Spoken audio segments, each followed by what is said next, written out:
They're celebrating the 50th anniversary of Kroger Field, formerly Commonwealth Stadium, here in Lexington tonight. Welcoming in a foe from the MAC, Akron, coming to face the Kentucky Wildcats. Welcome to SEC College Football Primetime, presented by Dr. Pepper. You're watching the SEC on ESPN. One final tune-up for this Kentucky team before SEC play next week. Devin Leary and the Cats trying to make it 19 straight regular season non-conference wins. We'll see if they can do that against a familiar face. Joe Moorhead coming back to face an SEC team after a stint at Mississippi State. He brings in the Zips tonight, and we're excited to be here with you for Kentucky's first night game of the season. Courtney Lau alongside former Georgia quarterback Hudson Mason, and everybody talking the Kentucky side about the coaches, the fans. They want to see a faster start. Look, Devin Leary, he looked comfortable in the second half last week. How do they get that right at kickoff? Well, I think one of the things you notice is they're far more explosive in the second half through the first 2 weeks of the season than they have been in the first half. So how do you change that, Courtney? Well, you take more shots early in the first half. I would not be surprised to see that happen from Liam Coen in the first 10 to 15 plays. This was last week against Eastern Kentucky. 4 touchdown passes for Devin Leary, which ties a career high. His strengths, he's a great deep ball thrower. He throws great with the anticipation, and he's got great accuracy. And I think Liam Coen, his offensive staff, sees that, they identify that, and they want to put him in more in that position to do that earlier in the game. No question that he's Kentucky's starter. The question is on the Akron side when it comes to quarterback. We may see 3 of them tonight, but we do expect DJ Irons to get the start. Yeah, you might see 1, you might see 3. When you're as heavy as an underdog as they are, everything's on the table to pull the upset. I think the challenge for Akron offensively is how do you play 2 quarterbacks without being as predictable as they've been? When DJ's in the game, they're heavy run. When Jeff's in the game, they're heavy pass. So we'll see how that shakes out tonight. Akron coming in, they have never beaten an SEC team. Does that change this evening against a Kentucky team who's trying to start the season at 3-0? Kickoff is coming up from Lexington.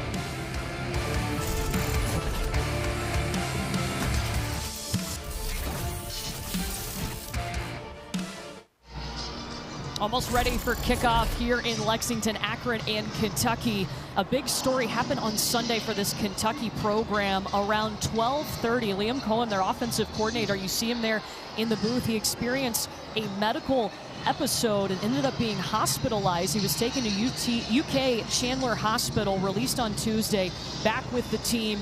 He is going to be the play caller for this game, but he has moved up into the booth for this game, usually on the field. Yeah, it's great to see him back and with this team.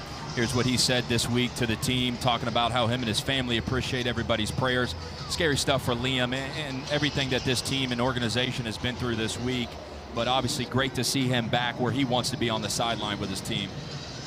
So glad that everything is okay with Liam Coen, and you know, Devin Leary is too. It was one of the big reasons that he made the decision when he entered the portal to come to Kentucky, is what Liam Coen has done with former quarterbacks like Will Levis. Yeah, everywhere Liam's been, he has produced some great offenses and great quarterbacks, and Kentucky fans know that for themselves. The last time he was here in 2021, what he did with their offense and Will Levis. Kentucky won the toss. They elected to receive the opening kickoff. They won the ball first. Facing an Akron team that comes in after a late fumble recovery for a touchdown to beat Morgan State last week.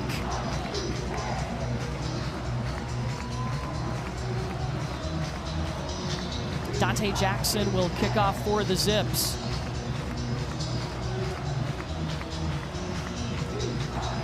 Barion Brown and Tayvion Robinson back to receive for Kentucky.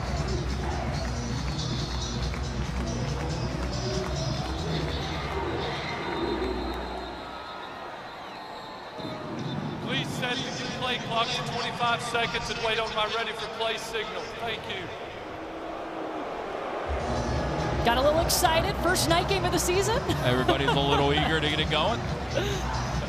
The hype is real.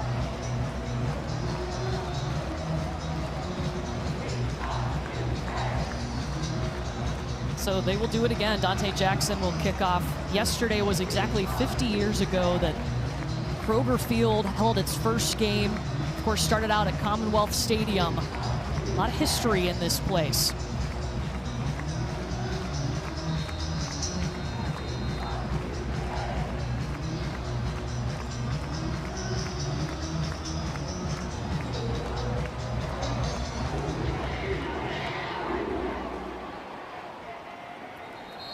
And we'll start with a touchback.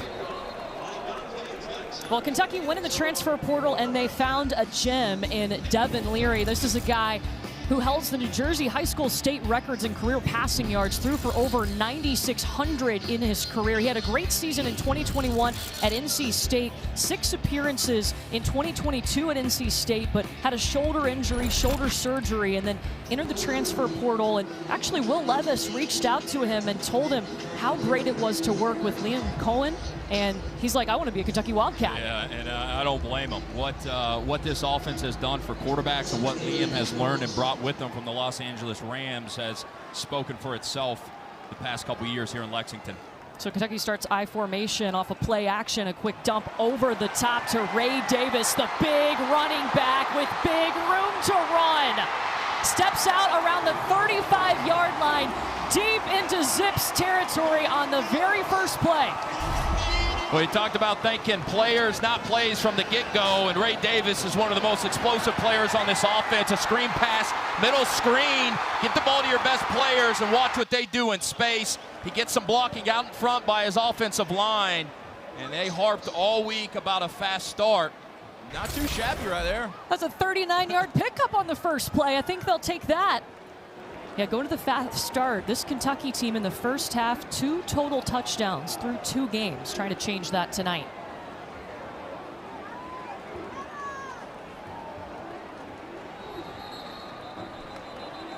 And Kentucky's going to take a timeout.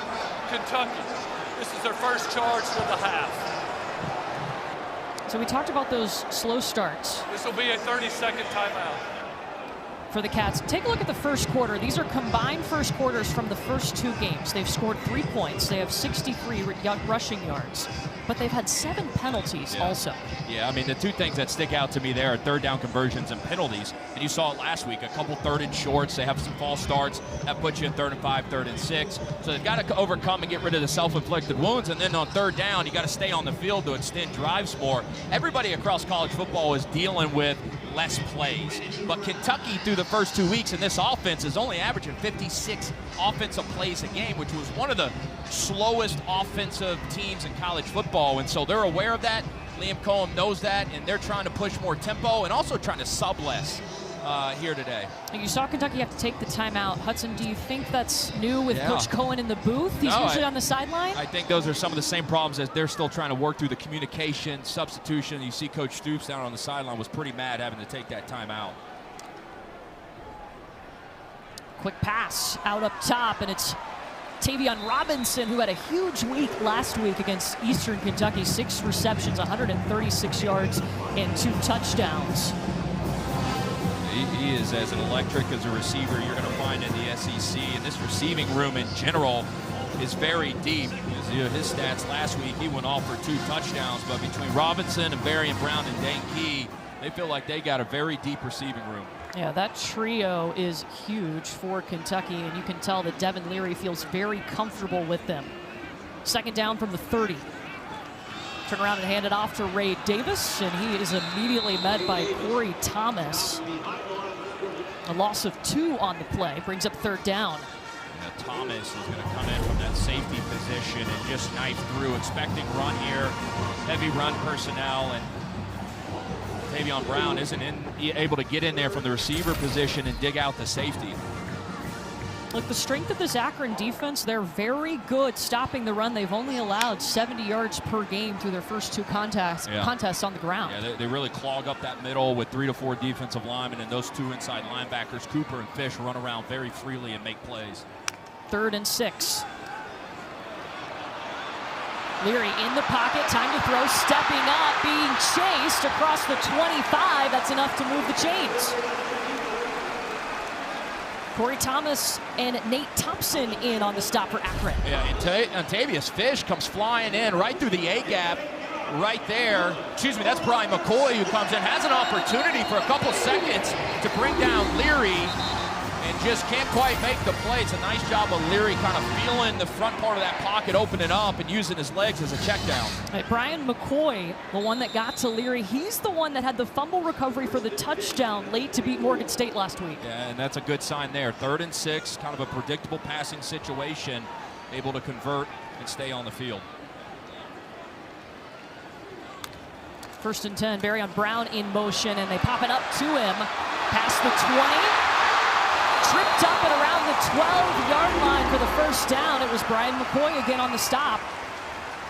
You see the speed and the athleticism. They've got a touch chart. They come in every week.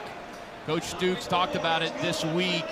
A minimum of 7 to 10 touches, whether it be screens, quick game, bootlegs, a wide variety of ways to get Tayvion Robinson the ball.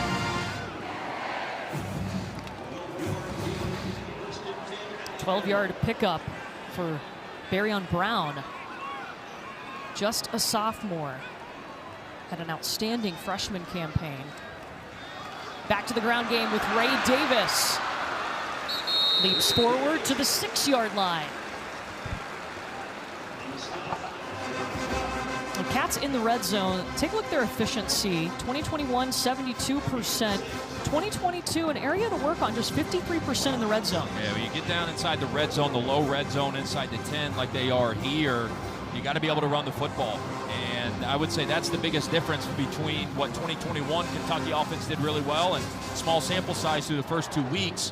What I know Liam Coen wants to improve with this offense. Leary under center, 2nd and 4. Fakes the handoff to Ray Davis. The quick pass out to Josh Caddis. Touchdown! There's a fast start for Kentucky.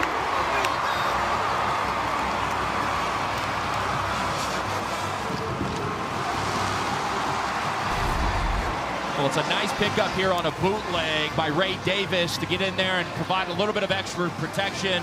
But Leary finds his tight end, his big 6'4", 230-pound tight end, right at the pylon, able to get it in for a touchdown.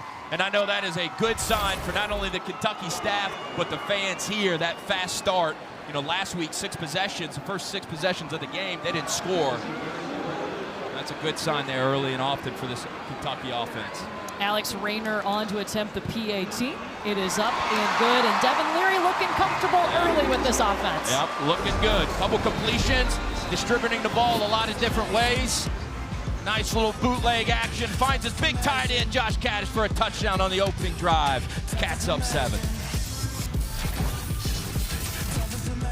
Should be very happy with that Kentucky first drive. That's the fast start. And he talked to us about we need everybody on the same page. They looked in sync, and you know what? No penalties either. Yeah, I mean, it was about as perfect of a drive outside having to burn that timeout after the big screenplay. But 4 different catches, and what stands out to me, Courtney, is 3 different position groups got involved. Running backs caught a ball, tight ends for a touchdown catch, get the receivers involved. So a very balanced attack for an opening drive there.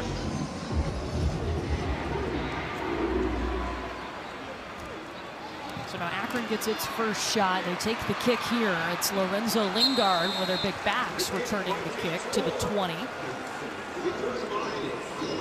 And so it looks like DJ Irons will lead this offense out. Would not be surprised if we see Jeff Undercuffler or Taj Bullock in at quarterback at some point in this game. Yeah, look, when you're as heavy as an underdog as Akron is, you're going to find creative ways, and sometimes that means playing a couple different quarterbacks. Each of these quarterbacks have a different skill set. DJ Irons a little bit more of the athlete. Kentucky is now number 4. And Kentucky defense has struggled with more athletic quarterbacks. So it'll be interesting to see how Joe Moorhead uses the quarterback run game tonight.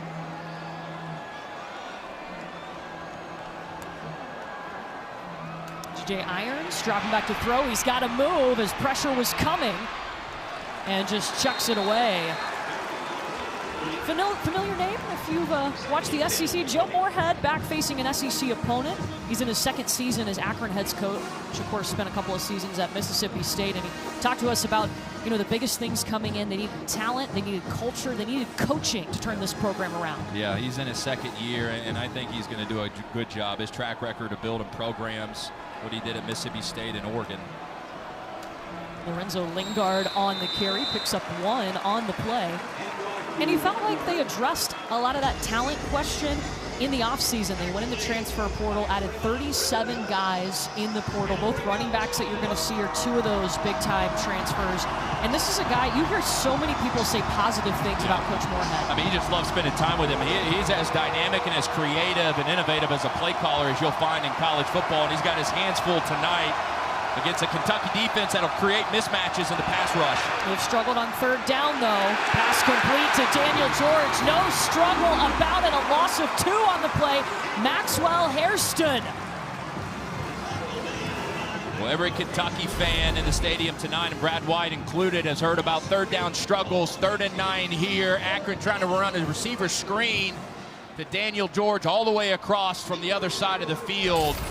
And a lot of blue jerseys there as soon as he catches it. Kentucky this year giving up 50% on third down. It's been a problem that Brad White is trying to address and address quickly the first 2 weeks of the season. Dante Jackson to punt. Tayvion Robinson back to receive for Kentucky. And he calls for the fair catch at the 40. And there's a flag down on the field. It was back at the 30-yard line.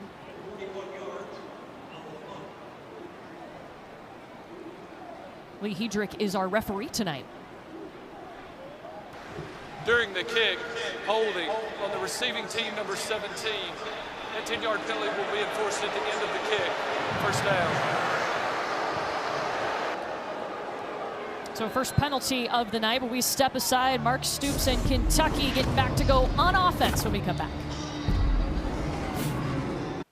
ESPN College Football Primetime is presented by Dr. Pepper, the one fans deserve. Why is there a tire on the sideline, you ask? We appreciate your inquiry. It's the turnover tire. It could be the touchdown tire, too. There's some debate about that. But this defense holding it up 3 times last week. 3 takeaways against Morgan State. 2 touchdown returns. Allowed just 2 for 16 on third down. So Akron's defense, they were pleased with them last week. I think what I love about the tire is it goes both ways. It could be a turnover tire and a touchdown tire. Yeah. So, I mean, it's getting a lot of wear, pun intended. Look at you. Yeah. Wow. Kentucky's second drive of the game, they looked so comfortable on that first drive, going down and scoring a touchdown immediately. Uh-oh. I may have jinxed them. The snap gets away from Devin Leary. He has to fall on it about the 18-yard line. Loss of 12 on the play. And it looks like Leary just a little bit of a bad snap to the right by Jagger Burton, but probably a snap that he could catch. He's only able to get one hand on it, but when your offensive line and running back are working left and the ball is snapped a little bit right, it can be hard for you to be able to catch it as a quarterback and then make the handoff. So Jagger Burton new at that center position. We saw Eli Cox start every game at center last year. They've moved him to right guard this year because they felt like Jagger's athleticism would serve them better in the center.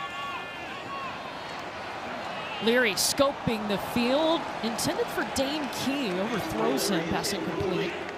This is a totally different system than Devin Leary is used to running. He was more up-tempo, no huddle when he was at NC State, and so this is a very slow offense for him. Yeah, it's very pro-style. I mean, Liam Coen, as Kentucky fans know, was here in 2021, goes back to the NFL as the offensive coordinator for the Rams under Sean McVay and brings this West Coast system back. There's a lot of verbiage in it. They huddle up. They kind of take their time. They're working on speeding up the communication in the process, but they change personnel a lot, and there's good things and bad things with that. One of the bad things is they're one of the slower offenses in terms of pace of play in college football through 2 weeks. And it's not just the clock that's doing that, it's how they run their offense too. Pass complete out to Jordan Dingle. About 3 yards short of the first down. You know, that's going to drive Coach Stoops nuts, going back to the bad snap on first down and the slow starts that they've been talking about this year. Opening drive, you get a touchdown, everything looks great, then you come back out for the second drive, and some of those self-inflicted wounds that we talked about in the opening.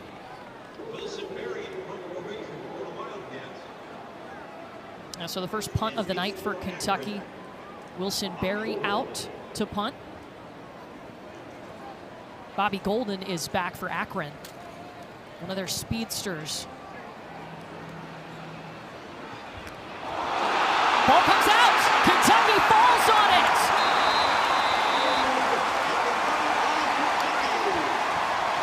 What a shift for the Cats. Zion Childress, a hero for Kentucky. receiving team, recovered by the kicking team. First down. Well, it's a low kind of line drive punt, and I think what Golden should have done is he should have just waved his hand and tried to fair catch it. It looked like he was trying to catch it. He identified it, the low line drive. He was trying to catch it at the same time as he was making a move. And that's never a good recipe for a punt returner, because it means typically you've taken your eyes off the ball. So instead of punting, I mean, they do punt, but they get the ball back now in enemy territory at the 36-yard line.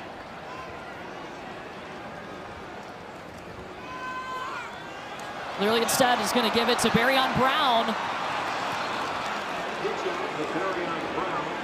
Picks up not even a yard on the play. Stopped by Darian Lewis. Yeah, that was a really nice open field tackle by Darian Lewis. Oh, and Barion Brown hobbling on the sideline. Yeah, that's going down to his right ankle, it looks like. Nice open field tackle there from that nickel Sam position of Darian Lewis. He had a blue jersey trying to block him. He's able to shed that, and he doesn't make that tackle. Would have been a big play. So Kentucky will go pistol look here. Robinson is the man in motion.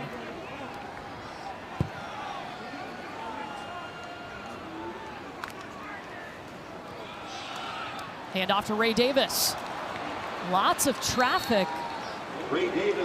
Loses a yard on the play. Third down, stopped by Shaman Cooper and Judson Tallendier. Yeah, you mentioned it. I mean, this defense is really built to stop the run. Everything is about kind of funneling this defense, covering up gaps.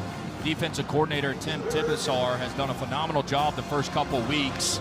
Said the goal coming in was to keep them under 4 yards per rush. And here again for the second time already, forcing Kentucky into a 3rd and long. This is an interesting matchup in the game, kind of who holds the chalk less. Kentucky loves to get to the line of scrimmage and freeze to see what defense they're in. Oh, pressure right at Leary. He quickly dumps it off to Ray Davis, but not close to converting. Just back to the line of scrimmage. No gain on the play. Darian Lewis in there getting to Leary. A lot of pressure here early on, especially on 3rd down. You can see a lot of pressure coming off the edge here, and that is exactly what Coach Tibesar told us he was going to want to do on 3rd down. Challenge the communication in the offensive line, being able to sort that out. That time a screenplay, which typically bodes well when a defense has a blitz called, but able to rally out and sniff it there and force a long field goal. And so Alex Rayner is going to attempt a 53-yarder. His career long is 47. And whistles, flag out. Delay of game on the offense, 5-yard penalty. It remains 4th down. You step back and kick a 61-yarder. Yeah, we saw Missouri do it. Yeah, we saw. The difference was that was for a game winner. Right. You know, and so that's a big penalty. I mean, the difference in 5 yards when you're already right at the edge of field goal range is a big difference for your field goal kicker, and it looks like it's going to be enough to send out the punt team here. Yeah, they're going to punt it. Yeah, that is the 2nd penalty on Kentucky. Bobby Golden back there once again. He muffed the last punt and turned the ball over.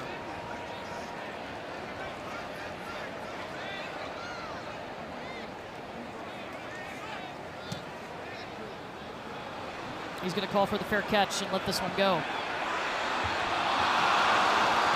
Hops into the end zone. Kentucky couldn't stop it.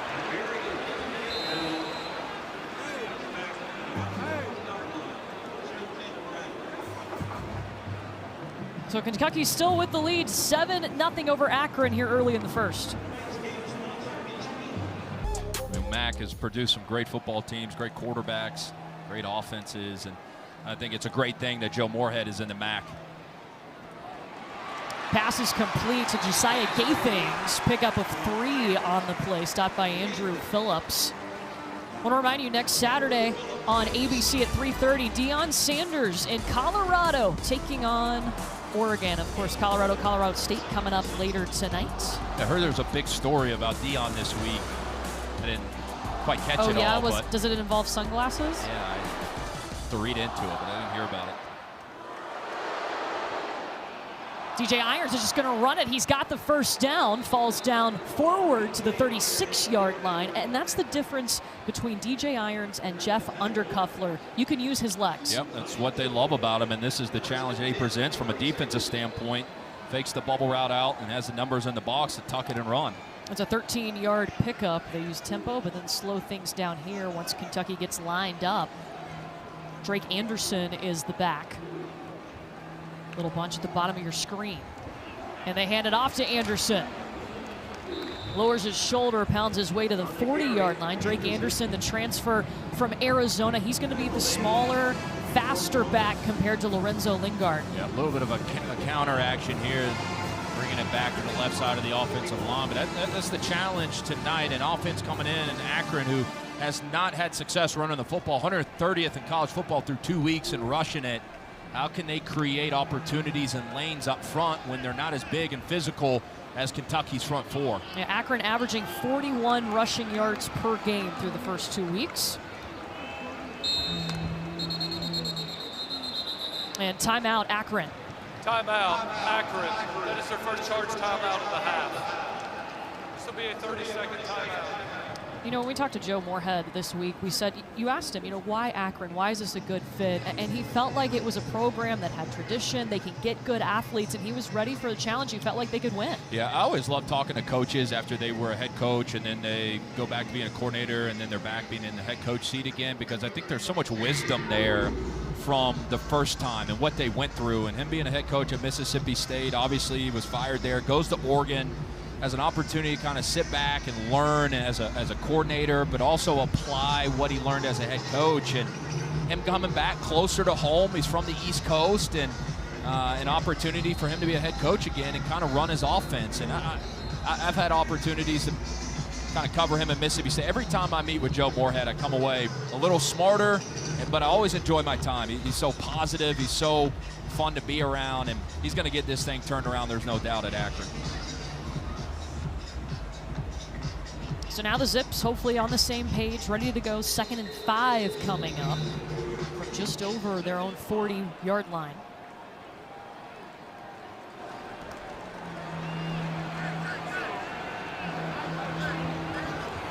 We talked about this a lot this week with the coaches. Akron and Joe Moorhead love the check. Will Brad hand check? This time he stays in his original call.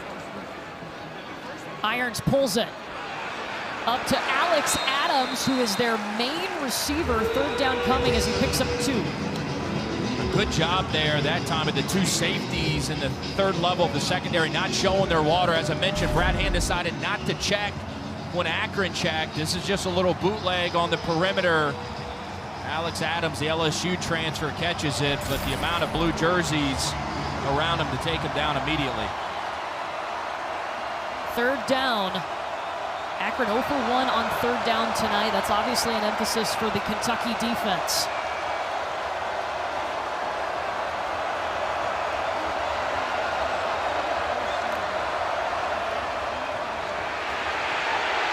Irons in trouble. Gotta go. Does not get it. Stopped by Kentucky. Maxwell Hairston again is there. It's Deon Walker at that defensive tackle position right there. Big 348 every single pound of them. Winning that one-on-one battle.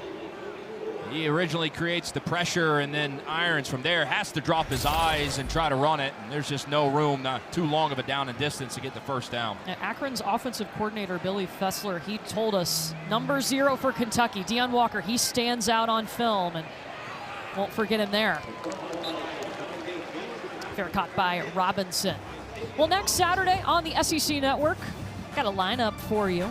This Kentucky team is going to open up SEC play against Vanderbilt. That's at noon. Then at 4, UTSA taking on Tennessee. SEC Plus on the app, you can see Charlotte and Florida. And on SEC Saturday night, Mississippi State taking on South Carolina, who is in a close game with your Georgia Bulldogs today, Hudson. Yeah. Spencer Rattler, boy, does he look like a totally different quarterback. I think a lot of people coming into this year were like, are we going to get the Spencer Rattler the first 7-8 weeks of the season last year, or are we going to get the Spencer Rattler who played phenomenal against Tennessee and Clemson? And even though they lost today, he played great. I see what you're doing there. JuTahn McClain, the first down for Kentucky as he goes to the 32-yard line. Tyson Durant met him there. You see a couple double teams, that big blue wall that's been under reconstruction, as they like to say around here, kind of creating that wave, getting that push. And McClain able to kind of bounce it back. You know, I love running backs that are patient at the line of scrimmage. You know, it's those original front side blocks lead to first downs, but a lot of times those backside blocks and cutbacks can lead to touchdowns. McClain's still in there as they go pistol look. They'll fake it to him. Devin Leary avoiding one tackle, but not another. And just off the fingertips of Josh Caddis, who already has a touchdown catch in this game. Well, Akron's doing a good job of bringing one more in protection that Kentucky can block. But you see right here the difference in the offensive snaps per game from last year to this year. Last year averaging 62 to 56, and that might not seem like a big difference. I mean, Rich Scangarella, who was the offense coordinator here at Kentucky, came from the NFL and the 49ers. Liam Coen's from the NFL, so a lot of thoughts and offensive scheme is similar. They just want to have a little bit more sense of urgency in the overall operation. Straight up the middle to the 39-yard line, JuTahn McClain. And you know, some of that might have to do with the clock. Steve Shaw, the coordinator of officials, said that we're down about 7 plays, about 8 minutes per game. That's data through the first 2 weeks of the season. Everybody's dealing with it today. I mean, I'm watching Georgia, South Carolina today, and Georgia's offense had 1 possession in the first quarter. I mean, it's like unbelievable. So everybody's dealing with it. But when you huddle up and you've got lengthy play calls and you've got cans and checks at the line of scrimmage, and you like to change personnel in and out a lot like Liam Coen does, it puts a little bit more of a challenge on how quick you can go. 3rd and 3.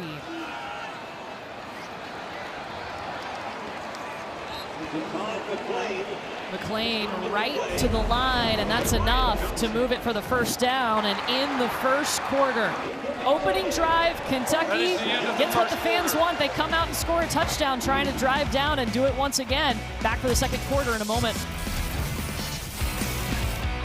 Looking at the numbers for the first quarter for Kentucky through 2 games on the season compared to tonight. What do you think about their first quarter tonight? Oh, the first drive was great. I mean, everything you wanted to see, a sense of urgency, a great mixture from Liam Coen of the type of throws that he asked Devin Leary to make.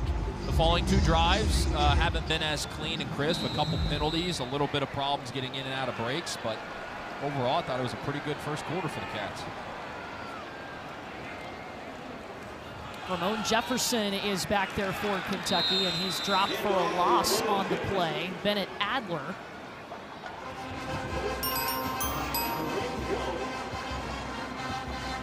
A couple of games coming up for you. Auburn at Texas A&M next Saturday at noon Eastern on ESPN, and then Arkansas LSU 7 Eastern on ESPN next week.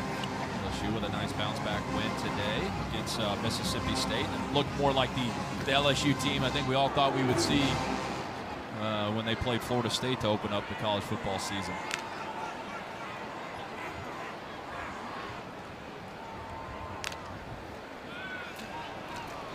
Devin Leary with time over the top of the field, pass complete. Still on his feet, but the ball pops out. Scrambling for the football and finally falling on it in the end zone. Darian Lewis for Akron. The pass was complete to Jordan Dingle, but the ball popped out. The ball was fumbled from the field to play into the end zone, recovered by the defense. That is a touchback, first down. Well, it's a phenomenal one-handed catch by Jordan Dingle, and he just continues to fight for extra yards. And as he's trying to go down, a couple white jerseys from Akron hold him up, and somebody comes in, does a phenomenal job of punching that ball out. You know what that means. Turnover tire. It is tire time. Oh, he had it, he took it off. The turnover tire, paying homage to Akron being the rubber city. And you get a tire, Darian Lewis. Yeah, it's a great job of playing through the whistle, but also hunting that ball up like you're taught, seeking that ball out, creating a turnover. DJ Irons pass complete to Daniel George. Pickup of 2 Daniel George, one of 2 players that have earned that #1 jersey. It was about everything they did in the offseason, getting extra work in the weight room, being a leader. The strength coach got to pick that. And if you're Kentucky, especially offensively right now, you got to be feeling like, man, 1 step forward, 2 steps back. You complete a great ball, phenomenal catch, and just wasn't able to finish the play.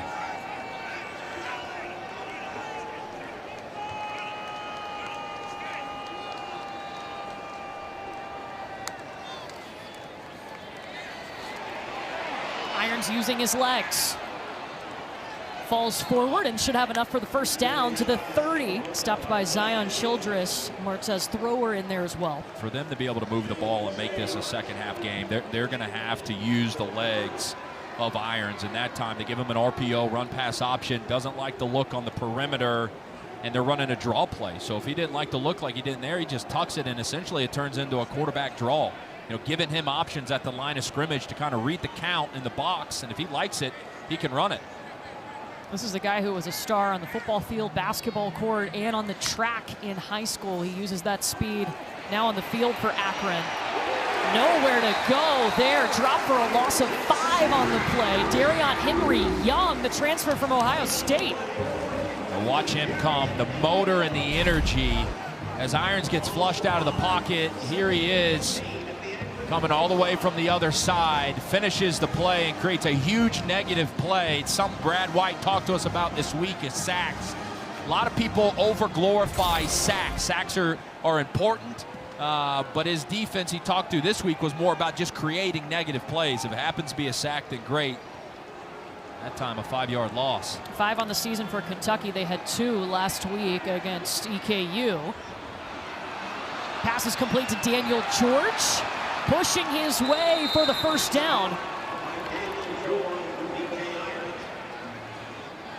Nice job of Irons sitting in the pocket, keeping his eyes downfield and finding George in that soft spot of the zone. He's going to sit up, curl right there in the soft spot of the zone, and then he tucks it and finds a first down. Great job of George kind of standing tall in that pocket. That's going to be a huge difference tonight for Akron is when Kentucky loads that box, can he find those one-on-one matchups on the perimeter? And DJ Irons, keep in mind, he had shoulder surgery on both shoulders in the offseason, coming back from that, trying to get that throwing motion more comfortable as he runs there to the 48-yard line before Zion Childress meets him. You know, I got to think that if you're Joe Moorhead, I know you like to go fast and up-tempo, but slowing this game down a little bit and using that to your favor has got to be something that you got to be thinking in the back of your mind.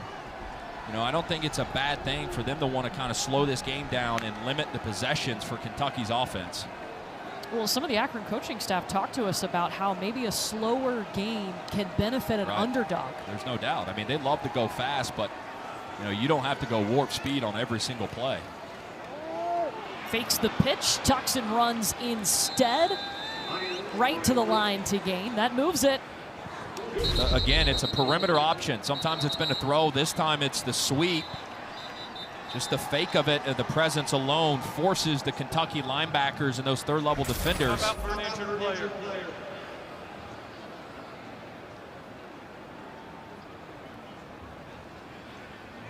So they pause for an injured player. He was able to get up and leave the playing field.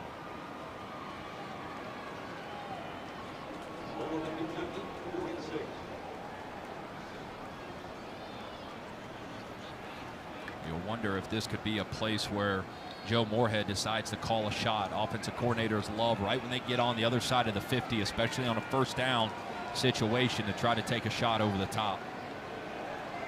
DJ Irons completing 63% of his passes coming into this game. Instead, they'll throw it out to the flat to Lorenzo Lingard.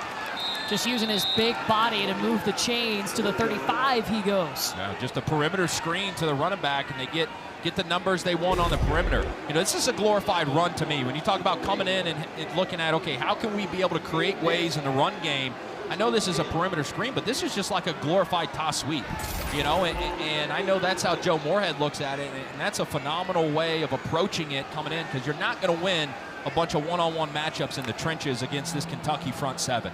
And it helps when you have a guy like Lorenzo Lingard to do that with. They've told us he's a 6-year guy. They said, quote, he's a grown man. He's been setting the example of work ethic, how you should rep in practice every day. And the younger guys are picking up on that. They go back to Lingard to the 30. Nice little drive that Akron's putting together here, and most importantly, you know, they're chewing that clock. You can feel the tempo all of a sudden. The last couple plays, it slowed down a little bit. You know, they were going fast, and that's the thing about Coach Moorhead. He has his fast speed, he's got his slow speed, he's got a lot of different kind of pitches that he can throw at you. Why does slowing the game down benefit the underdog? Well, I think number one, you limit the possessions. The more possessions you give the better team, the greater the chance are that they're going to score. That's number one. Number two, you keep the defense on the field longer. Irons pulls it, weaving his way through some traffic, picks up 2 on the play, still needs 2 to go. Stopped by J.J. Weaver, one of the captains of this Kentucky defense. And I don't care how big of an underdog that you are. When you live in these 3rd and shorts, 3rd and 1 situations like that, no matter how big of a defensive line you've got or a size advantage, it's hard to stop an opposing Division I offense from 1 yard. And you can see the 3rd down defensive struggles they've had. And it's this exact down and distance of 3rd and short that Brad Hand told us he wanted to stay out of.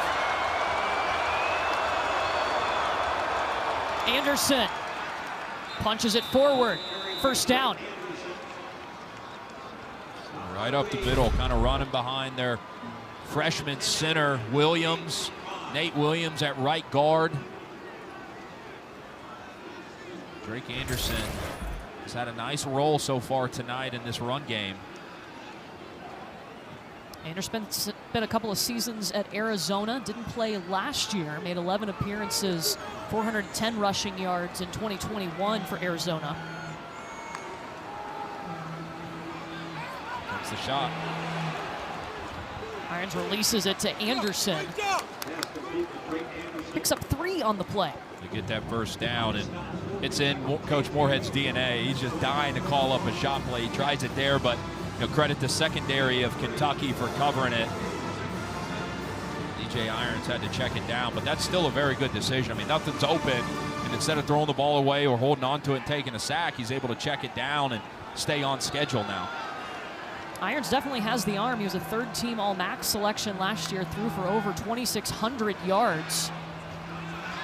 There it is. Oh, Alex Adams, who is their most reliable target, drops it. He has 9 receptions for 86 yards this season. Yeah, that was a big drop. I love what, right here, using the formation to out-leverage the corner. You got all that green grass out there to use on the out route, and it's a nice throw by Irons, and you're right. Courtney, Alex Adams, the LSU transfer, has been phenomenal since he's been here at Akron the last 2 years. That is a very rare drop. You don't see that often from Alex Adams.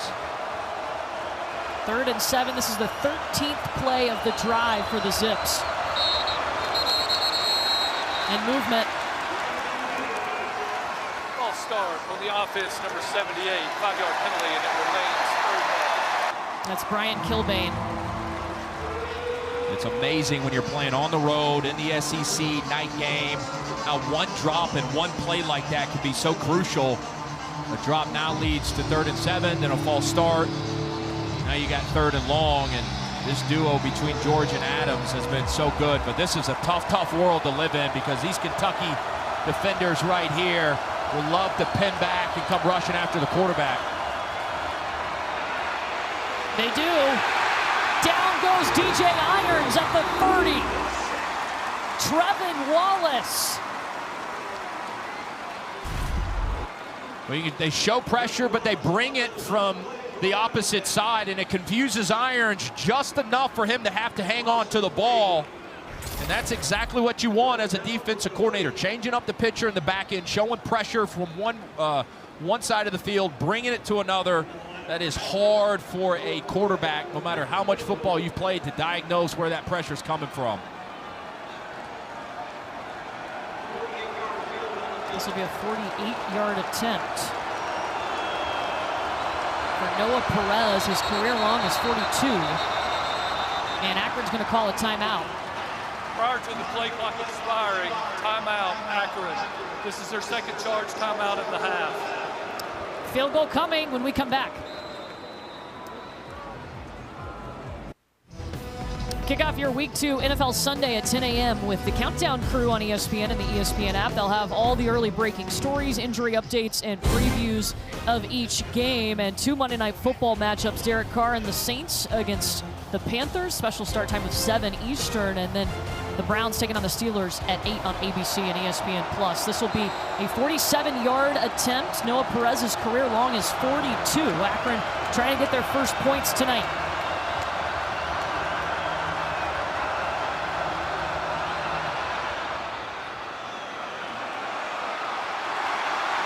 No good. So a long 13-play drive ends with no points for Akron, and Kentucky still up 7-0. ESPN has supported the College Football Playoff Foundation, bringing the college football community together during Extra Yard for Teachers Week to celebrate and honor great teachers. And this week, we are honoring Kentucky's Jordan Lovett's teacher, Michelle Bueller. And Jordan told us, look, I never had above a C in math. I didn't want to speak up in class until Miss Bueller. She changed that. She broke it down for me so I could understand it. It made me more comfortable. And guess what? I got my first B+ in math. And it went beyond the classroom.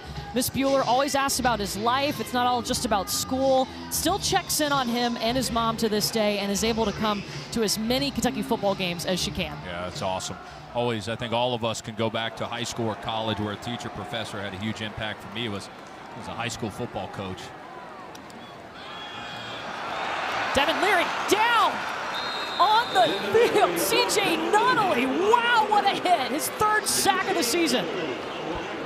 The MAC Defensive Player of the Week after 2 sacks last week and caused the fumble that eventually led to a touchdown. Here he is right here. He's just working on that Marquise Cox at left tackle, and Cox has been around a long time. Senior transfer from Illinois. He just gets flat out beat here, and that's scary stuff when your franchise quarterback is getting hit that hard from his blind side. The second and a long way to go for Kentucky.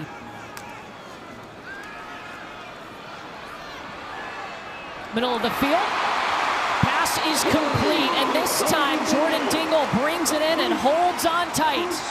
Now this time Dingle's able to catch it and secure the catch. Here he comes attached from the right side, just working right up the seam. Nice job designed by Liam Coen to flood 3 receivers with 1 area. A nice delivery there from Leary to his big 6'4" tight end. A 25-yard pickup. Kentucky goes quickly to the line, but then stops to check the play.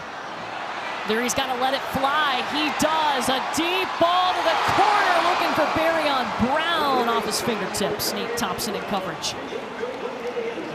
He throws a pretty deep ball, does Devin Leary. Buys a little bit of extra time by scooting to the left in the pocket. And I thought he threw a pretty good ball for having to kind of throw it off balance, drifting away. And boy, he puts it right in there. Barion Brown kind of running out of real estate right there on the sideline. Not for sure if he would have caught it, if he would have been in bounds, but really close bang play and throw. Now, Barion Brown, one of the 3 big targets for Devin Leary, along with Dane Key and Tayvion Robinson. They stick it in the gut of Ray Davis. Just pounding his way through to a first down, takes it to the 40 before Nate Thompson finally gets this guy down.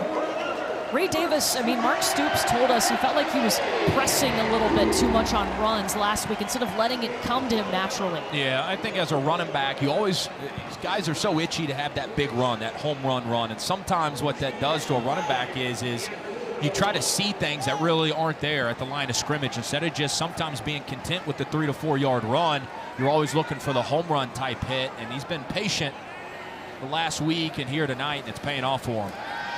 Off play action. Lets it fly.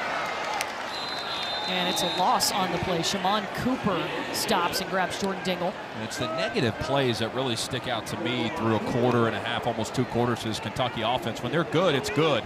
But when it's bad, there's a lot of negative plays, both in the run game and the pass game. And You know, that is something as you get deeper and start SEC conference play, the defenses are too good to have that many negative plays. 6 tackles for loss now by this Akron defense. If you're just joining us, Liam Coen is back, the offensive coordinator, after a medical episode on Sunday, but he is calling plays from the booth tonight, usually on the field. Wide open guy. Guess who? Tayvion Robinson, all by himself inside the 20.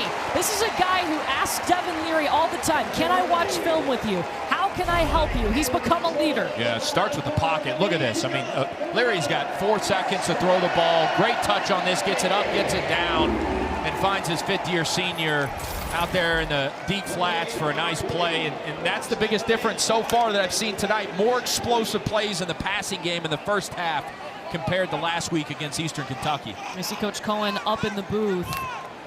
Was hospitalized earlier in the week, but able to return to this team, and flags coming out. False start on the offense, number 62. 5-yard penalty, and it remains first down. And that's on the center, Jagger Burton, the 3rd penalty on Kentucky today. Yeah, that's so frustrating. Got a big explosive play that changes the game right before the half. And we've seen that a couple times tonight. Explosive play, we saw it on the opening drive. Explosive play, but they had to turn around and burn a timeout because they couldn't get the right personnel in. Here, explosive play, and a penalty follows it up.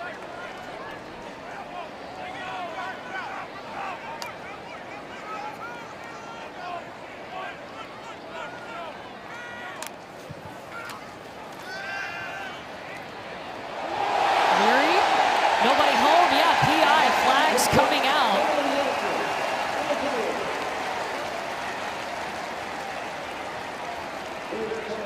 The pass was looking for Isaiah Cummings in the end zone. And the big tight end actually lined up out at receiver here.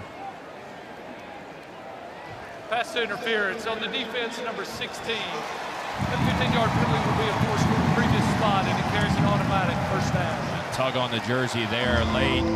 It's a good call. We actually were at practice yesterday, and as they got down toward the red zone, we saw this play trying to identify the matchup with Isaiah Cummings, who didn't have any catches last week, but he's got that versatility where you're seeing a lot now at the college and NFL level, tight ends that are, quote, tight end by title, but they're really more like receivers. Well, he came in as a wide receiver for this Kentucky program and then moved to tight end back in 2021.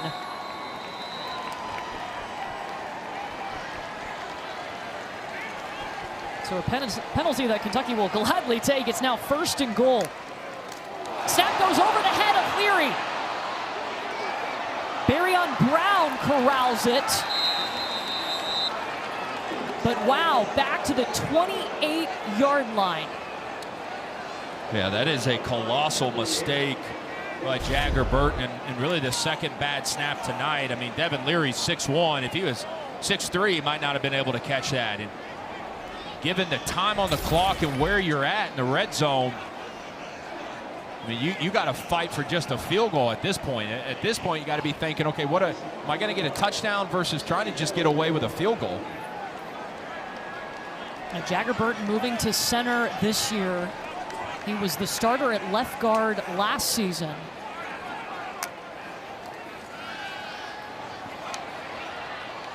Pass complete at the 25-yard line, falling forward for a couple more. Tayvion Robinson. Brian McCoy on the stop. 3rd and goal. Got a timeout if you want to use it. You got 2 of them. 3rd and goal, though, from the 22. Yeah.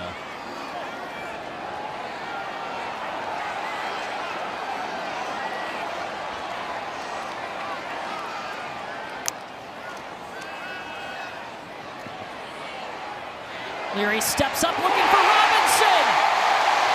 Touchdown! Tayvion Robinson! His 3rd touchdown of the season.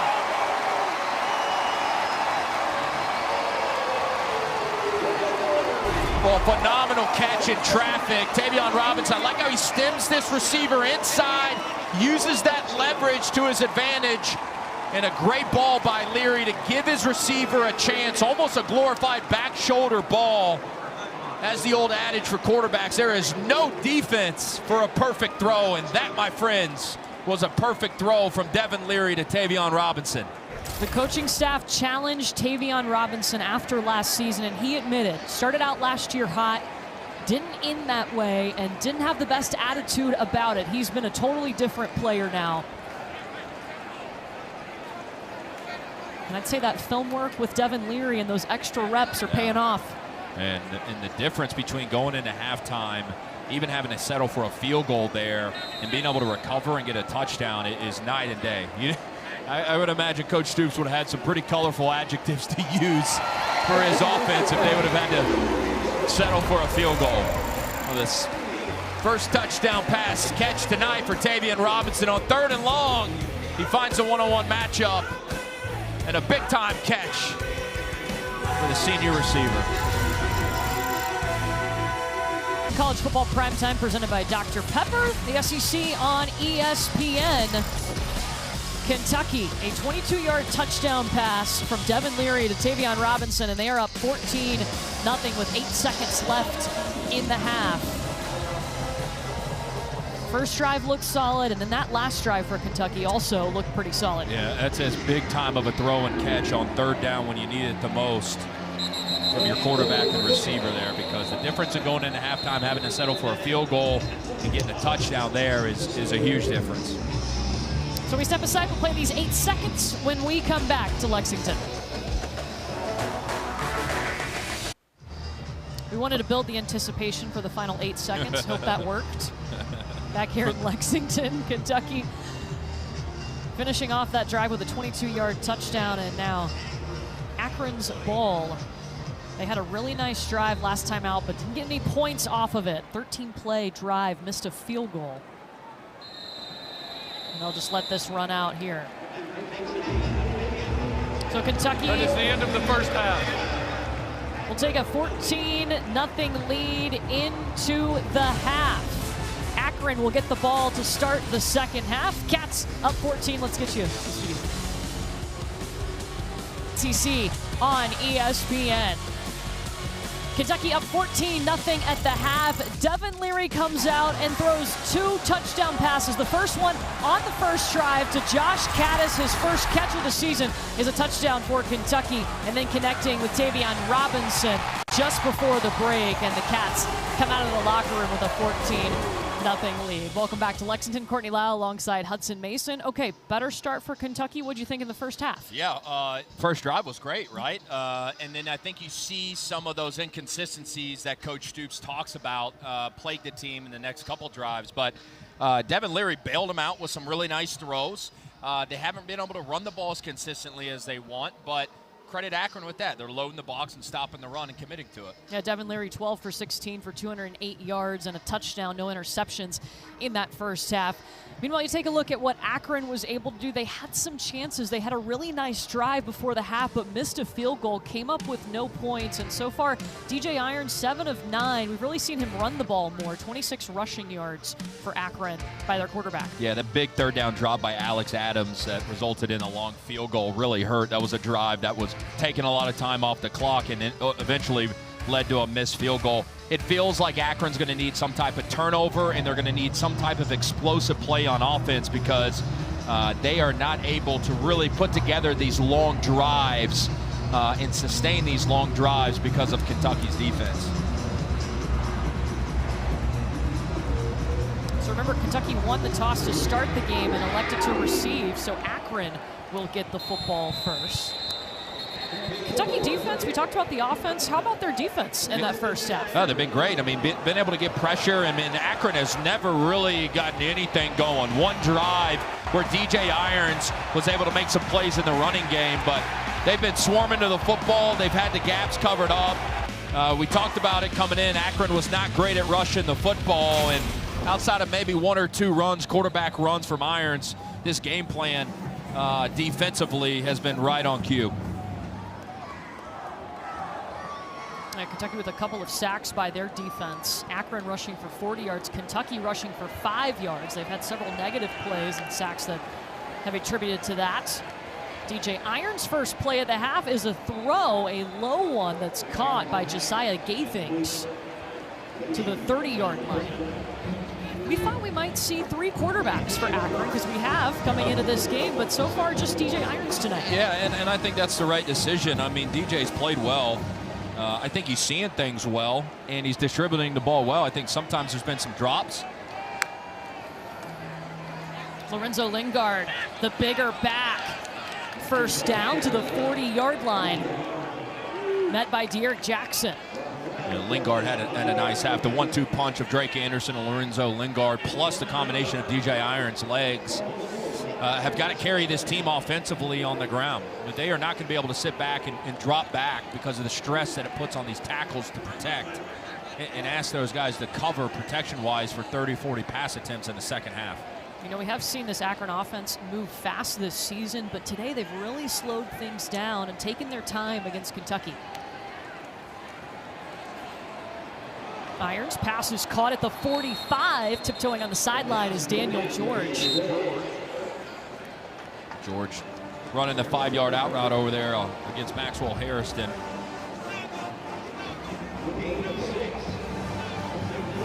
Just wonder, when is that deep shot going to come? Really only one time in the first half did Joe Moorhead try to stretch the ball down the field vertically. They swing it out to Lorenzo Lingard. This is a play that worked nicely in the first half for them. But picks up maybe a yard on the play before Andrew Phillips was there. Another one of those kind of extended version of a run here, a perimeter throw to your running back. Just trying to get the ball on space, and hopefully good things happen if you get a hat on a hat in the perimeter. And more importantly, trying to set up a manageable third down. Now in the first half, Brad White at 3rd and short showed pressure, but he bailed out. Let's see right here, all these blue jerseys right here at the line of scrimmage. We got 7 blue jerseys at the line of scrimmage, and Akron's in an empty protection. With more than 5 come, he's got to get rid of it. They're 1 for 4 on 3rd down. They will not improve upon that. The pass is complete to Lingard, but Maxwell Hairston stopped him in his tracks. And this is hard to figure out as a quarterback, who's coming and who's not. I mean, good luck trying to figure that out.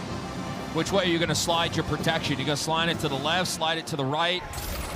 That's what is so difficult about figuring out Brad White's defense at 3rd down. And Akron's still on the field. 4-down territory here? Yeah, 4-down territory right at midfield. First time they've gone for it on 4th down. Time winding down, 5 seconds. DJ Irons pulling it, dumping it off to Jake Newell.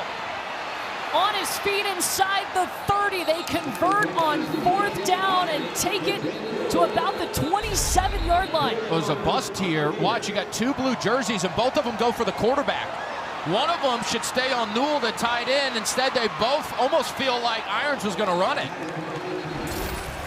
And there's a flag on the play, and this is coming back.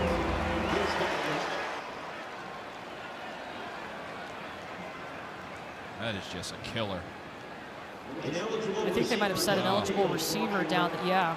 They have an offensive Downfield. lineman down the field, which really there's no excuse for that. I mean, it's not an RPO. They're not, you know, it looked like it was almost a naked in the flat, a single man route. That's the second time tonight this offense has had a huge play called back. Instead of a 35-yard pickup and a first down, they have to punt. Robinson calling for the fair catch. Fair catch by Tayvion Robinson. And a major blow for Akron's offense, but an opportunity for Kentucky when we come back. And then Alabama. Hudson, what's going on with the Tide? Yeah, it's safe to say that Alabama through 3 weeks definitely has a quarterback problem, and doesn't look like they're any close to figuring it out. Ray Davis on the carry to the 25-yard line he goes before he's met by Ryan Johnson. Kentucky able to get a stop on Akron's first drive of the half. There was a penalty, an ineligible receiver downfield that wiped off a 35-yard pickup for the Zips. What have you liked most about Devin Leary today? Well, they're taking chances like they wanted to in the passing game downfield. He averaged 17 yards per completion in the first half, which is phenomenal. And off again. to the 29. Demie Sumo-Karngbaye in for the first time. The NC State transfer was there with Devin Leary for the Wolfpack.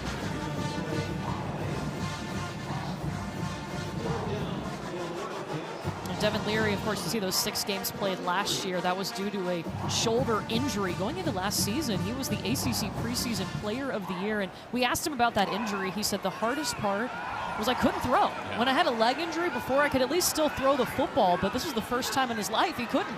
Yeah. Hard to work on your craft as a quarterback when you literally just can't pick up a football. He said, I love throwing anything, baseball, football, whatever it is. Pass complete to Barion Brown for the first down. This was a great catch by Brown. The ball's thrown behind and low. Got soft coverage here, going to attack the outside shoulder. Man, that's a tough catch right there when you're running full speed.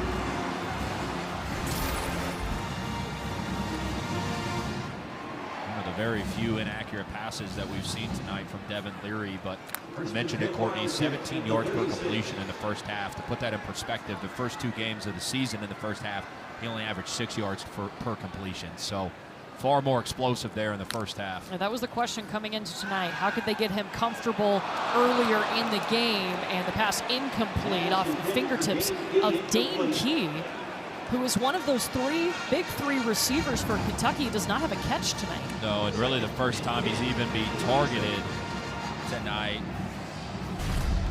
It looked like a catchable ball. We'll play action, get those linebackers to suck up and trying to find Key right there in that dig window. I mean, that's just a ball I think you got to catch as a Division I receiver. Coming from a Division I quarterback. Yeah, I mean, look, we didn't have to mention that context, but I always think the receiver should catch it.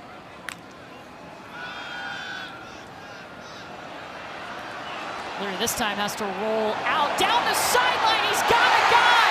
Anthony Brown Stevens get in the end zone for the first time. But flags are down around the 32. Yeah, I think you're probably either going to get a holding or an illegal man downfield. On the offense, number 62. That 10-yard penalty will be enforced from the previous spot with the replay of second down. That's on the center, Jagger Burton, who has struggled tonight for Kentucky. Yeah, that is just gut-wrenching to watch, because you've already seen that tonight when an explosive plays happen. Here he is, 62 right there at center. You know, as Leary, a lot of times as quarterbacks get flush out of the pocket, those offensive linemen don't know where the quarterback is behind them, but there's no excuse there. The yank on the jersey was as clear as day. And boy, does that just absolutely crush the momentum and the opportunity that you just had to create an explosive play for a touchdown. Oh, he hit Anthony Brown Stevens perfectly, a true freshman that they feel is going to have a really bright future in this Kentucky offense. So instead of the touchdown, it's 2nd and 20. 4 seconds on the play clock. Gotta go. Pass intercepted. Leary's pass intercepted. Tyson Durant picks off Devin Leary, the first interception of the night. Interception, first down. And the first INT for Durant this season. Well, you said it, Courtney, kind of rushing to get the snap off, and it makes you wonder if because of that, Devin Leary rushed this throw. Ball snapped right as the play clock hit 0. Ball comes out kind of weird. And here is Key running the kind of comeback route. I mean, they're just not even on the same page. Leary's a very accurate passer. He's throwing that almost like Key's going to be breaking inside. Turnover tire, second time tonight.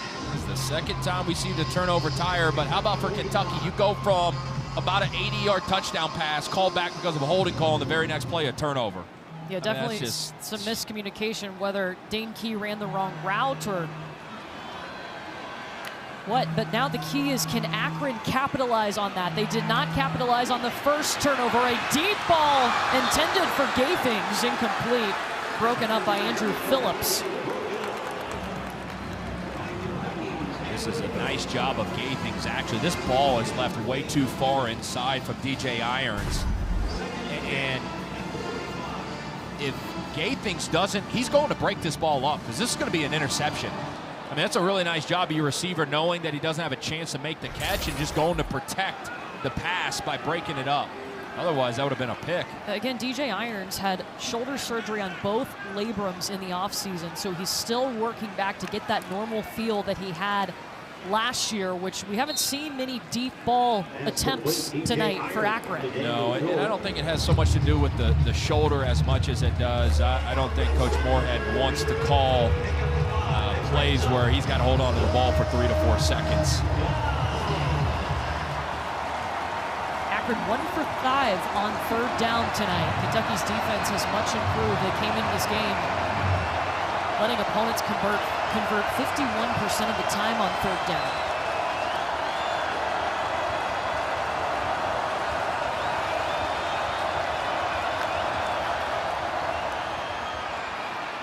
Irons around the edge. He's got the first down. Forced out of bounds by Trevin Wallace. A little bit of that chess match that we were talking about on 3rd down. When Akron checks, what happens?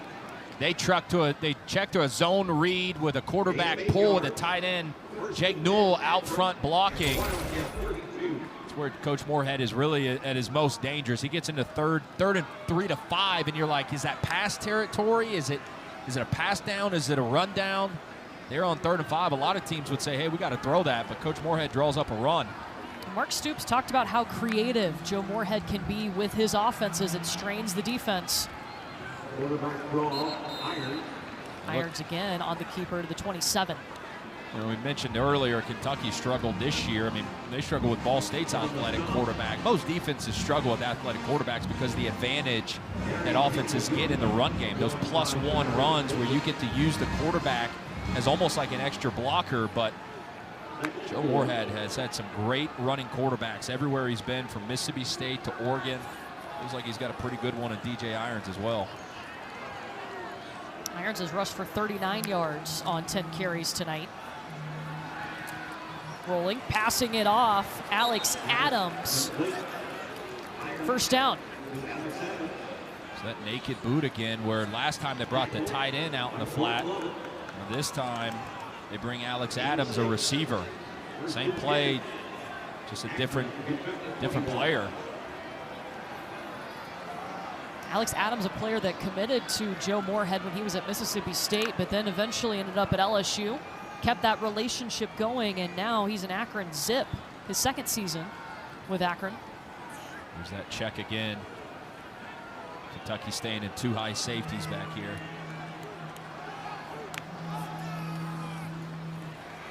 Cuts back inside. Irons picking up about 4 on the play. Stopped by Trevin Wallace.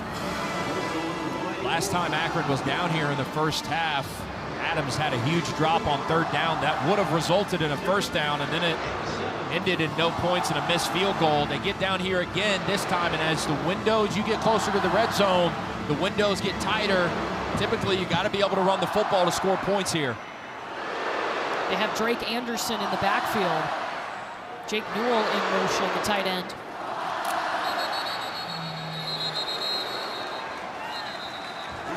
False start on the offense, number 55. That's a 5-yard penalty, and it remains 2nd down. That's on Josh Blanchard, the left tackle. Stalling in the red zone again for Akron.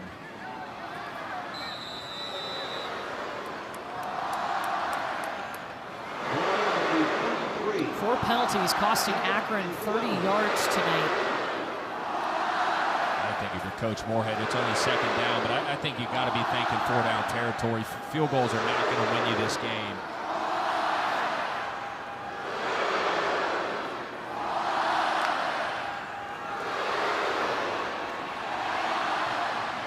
Alex Adams got it down the sideline to the 16. They're trying to find Josiah Gaithings up the sideline on a wheel route. Nice job of the secondary of Kentucky not biting on the fake and forcing Irons to kind of check it down. This is again where, Courtney, I think you got to think 2-down territory here. What's your best 3rd down play call that can get it to 4th and short?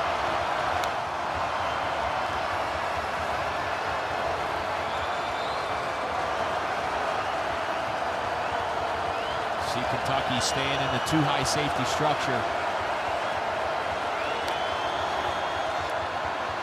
Irons looking up top, having to step up, thrown down by Trevin Wallace for the second time. He's gotten to the quarterback tonight. Yep, Trevor Wallace playing that will linebacker position, and the coaches talked about how quick he gets to the quarterback here.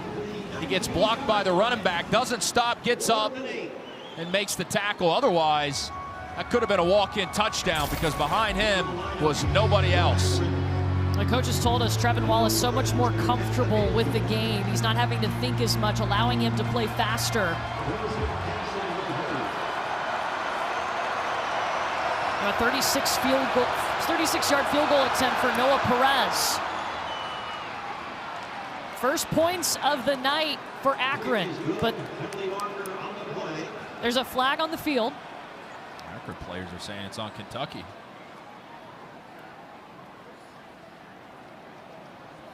Indication, roughing against Kentucky. I think it might have been Andrew Phillips getting to the kicker. Running into the kicker on the defense, that penalty is declined. Field goal's good. So the field goal stands. Akron with 3. Kentucky still up 14-3 here late in the third.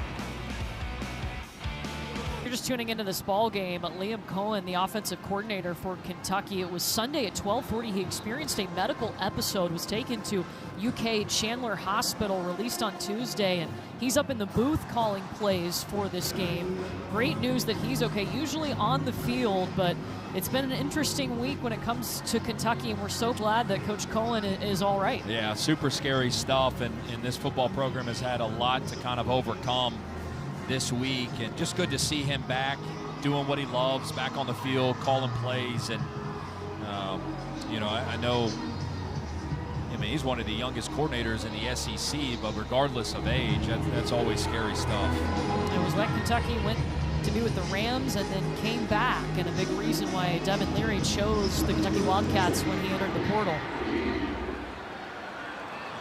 Here's Barion Brown.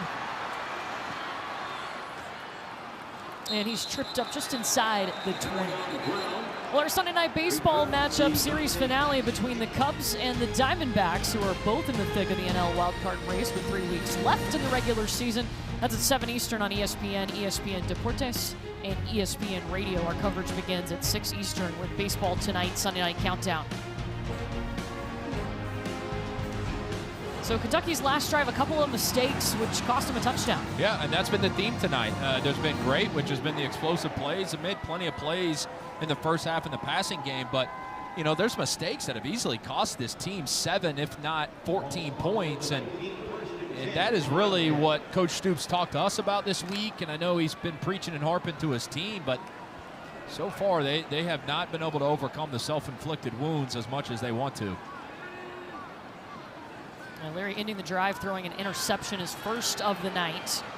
Over the middle, pretty throw, completion to the 45-yard line. It's Tayvion Robinson. Yeah, I want you to show you the pickup and pass protection here from the running back. Right, watch Ray Davis come over here and pick up the corner at the last second, right there. Buys his quarterback enough time to throw the ball down the field. And Ray Davis, a veteran guy, has played at Temple and Vandy before coming to Kentucky. And now they'll give him the football. And he loses 1 on the play. You know, we mentioned the last time that Liam Coen was here running this Kentucky offense, and you see the comparison from 2021 with Coen to 2022 without him. Yeah, and I think Kentucky fans probably know this graphic probably better than anybody else. The struggles that they had last year.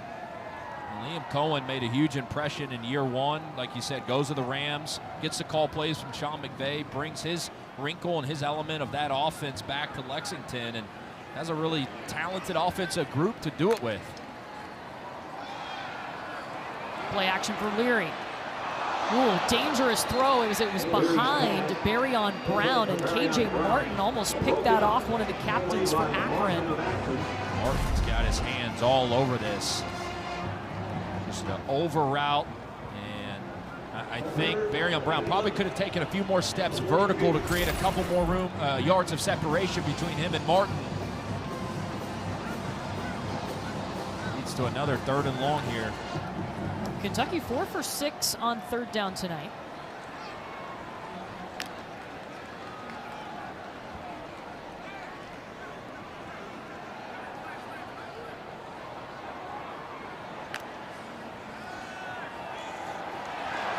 Oh, the pocket collapsing so fast.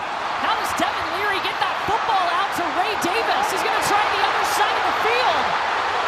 Past the 50, the 40. Ray Davis breaking free into Big Blue territory. A 58-yard touchdown. My goodness, Devin Leary. That was all Devin Leary. I mean, he is every bit of taken down, sacked, and somehow wiggles his way out, and then has the awareness to know where his running back Davis is, and Davis does the rest. I mean, watch this. How many white jerseys get a hand on Leary? Should have been sacked there, gets out of it. Should have been sacked here, and just whips his, watch him just whip his head around right here. The result of the play is a touchdown. After the play was over, unsportsmanlike conduct. On the offense, number 1, that 15-yard penalty will be enforced on the succeeding kickoff. That is number 1's first unsportsmanlike conduct foul of the game. And the unsportsmanlike conduct penalty right there for the little half cartwheel into the end zone. Ray Davis had 52 rushing yards last week. He gets 58. Well, not rushing yards as it was a pass, but 58 total yards on that play right there. A career-long reception for Ray Davis. That's Devin Leary, and that's Devin Leary. That's just a guy making a play. I mean, that's just incredible awareness. I mean, it's tough alone to break that many tackles, but then the awareness to just know where your running back is that quickly. What a play. You thought for sure Devin Leary was going down. Not so fast. 58 yards, wow.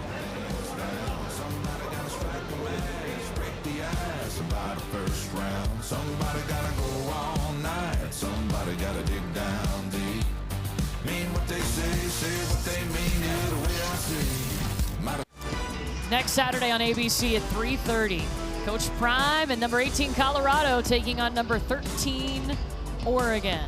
They haven't even played their game tonight. It's coming up in about 20 minutes over on ESPN, but man, what a start.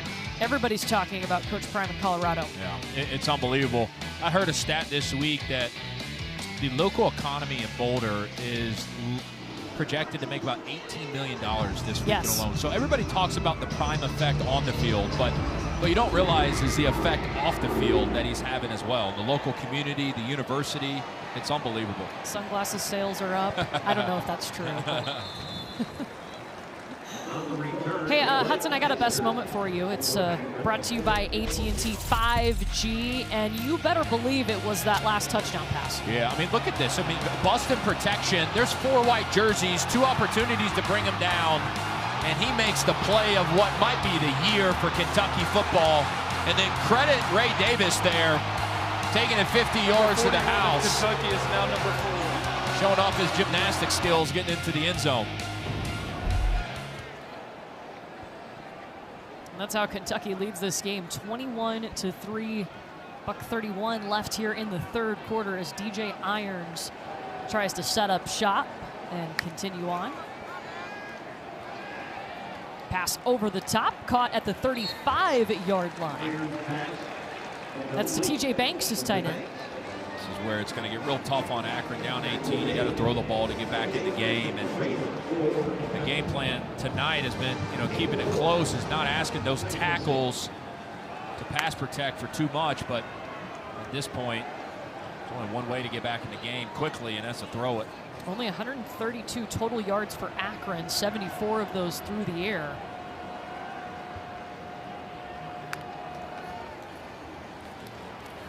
Lingard. Pick up of 1 before Darren Rayner meets him. Well, next Saturday, already looking ahead, Auburn and Texas A&M on ESPN. Also, Arkansas and LSU. That'll be at 7 on ESPN next week. This Kentucky team next week is going to open up with Vanderbilt. That starts SEC play. That's why this performance is so important before you get to conference action. 3rd and 4. Akron 2 for 7 on 3rd down tonight.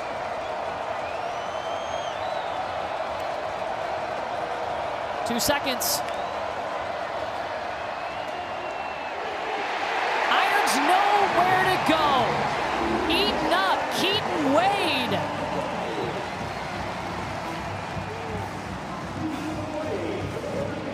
That is the end of the 3rd quarter. And that's how the 3rd quarter ends. The first sack of the season by Keaton Wade, and Kentucky enjoying a 21-3 lead.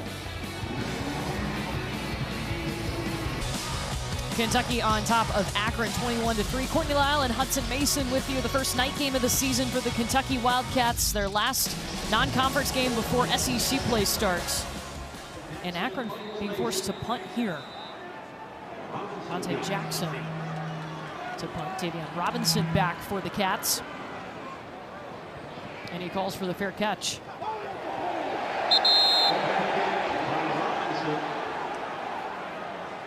Close to kick-catch interference there. A little contact, but no penalty. So here comes Kentucky back to work. Devin Leary with just an incredible play, escaping several tackles. Thought he looked like he was going to be sacked. And then releases the ball out to Ray Davis, who goes 58 yards for a touchdown. That's how they put an exclamation point on their last drive.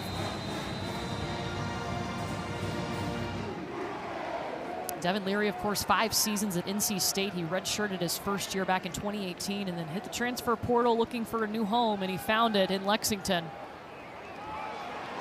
Wide open target. The pass is caught. And the first down. Josh Caddis, who caught a touchdown on the first drive tonight. Yeah, he's been involved in the game plan a lot today, and you can't say that about the first 2 weeks. Him and Isaiah Cummings really have been kind of absent in the game plan the first 2 weeks, but Coen found a way to get his big body tight ends involved in a lot of different ways. The boot game action, the RPOs. It's that Sean McVay element of the West Coast offense, finding their tight ends in a lot of different ways. Leary trying to escape pressure. And Antonio Smith was all up in Leary's grill. You know, Liam Coen told us our playbook's pretty open because Devin Leary, he's comfortable with pretty much any throw I want to make. Yeah, he doesn't feel handcuffed by any stretch of the imagination with Devin Leary as his quarterback. I mean, they have a quarterback that can take them to 9 or 10 wins this year. The question is do they have the explosiveness on offense, or can they score with people and go punch for punch with some of the best offenses in the SEC, and are they disciplined enough? Ray Davis, look at him go. Ray Davis, all gas, no brakes. Touchdown again. This time 55 yards.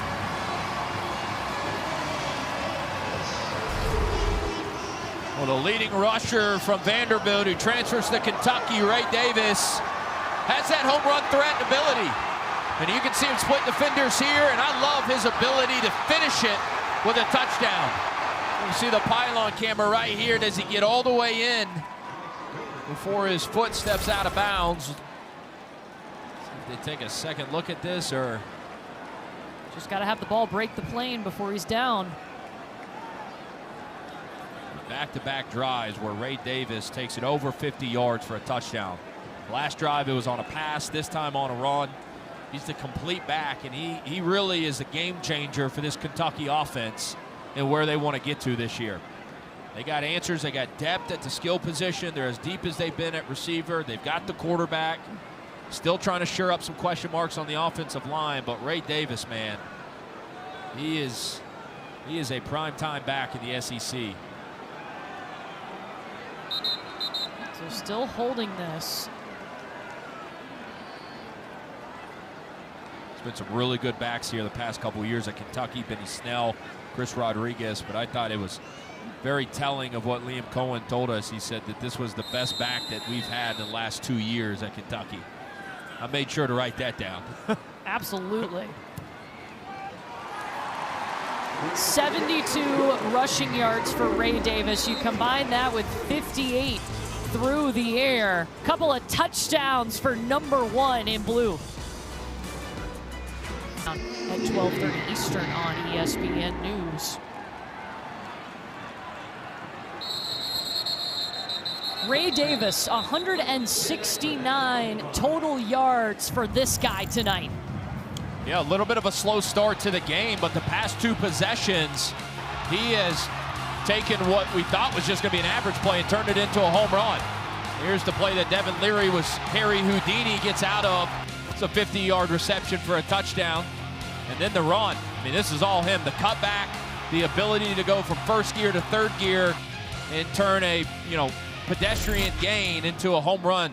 That is what you need in the SEC. You see his numbers today. But that's what you need in the SEC to compete at this level. You need a guy, especially in the run game, that has that home run ability. His story has been well documented. Grew up in foster care, absolutely loved football, fell in love with the sport, and what a journey it's taken him on. DJ Irons avoiding the sack, and the pass complete to TJ Banks. Still needs 2 yards for the first down.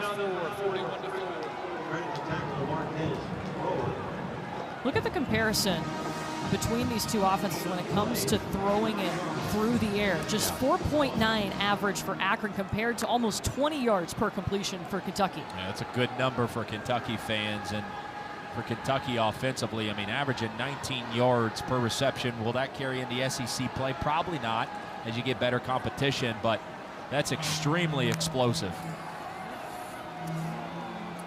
Irons going to the top of the screen, and the pass incomplete. Josiah Gathings was the target and would have had the first down.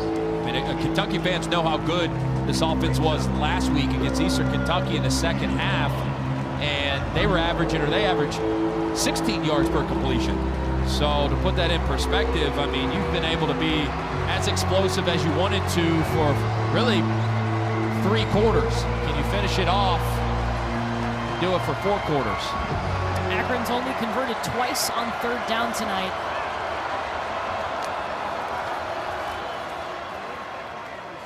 Alex Adams, they throw it to him, and he gets enough to move the chains. It's really one of the only plays that has been good to Akron tonight is that fake zone bootleg with somebody out in the flat. That Kentucky defense has to honor for a slight second the legs of Irons because of his ability to pull it. But here comes the guy in motion. It's been the tight end some. This time it's Adams, the receiver.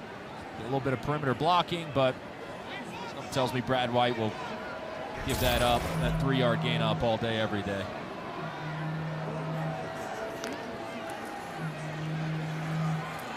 Irons looking up top, heaving a shot down the field, intended for Gathings. Pass incomplete, no flags coming out.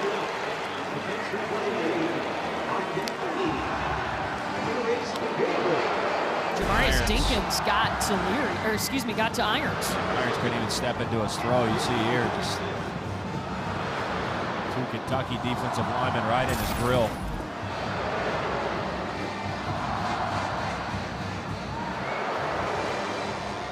So now 2nd and 10 from their own 36.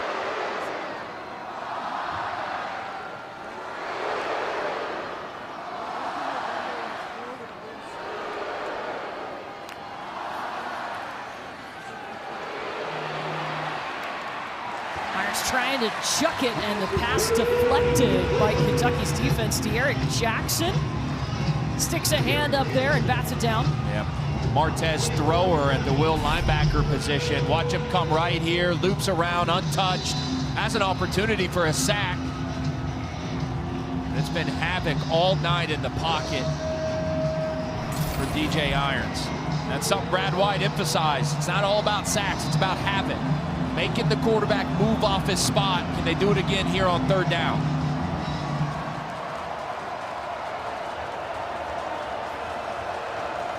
It's going to be a false start. False start on the offense, number 55. It's a 5-yard penalty, and it remains 3rd down. That's the left tackle, Josh Blanchard. 5 penalties for 35 yards against the Zips. Yeah, that defensive line for Kentucky kind of shifted at the last second and just spooked Blanchard. So now 3rd and 15.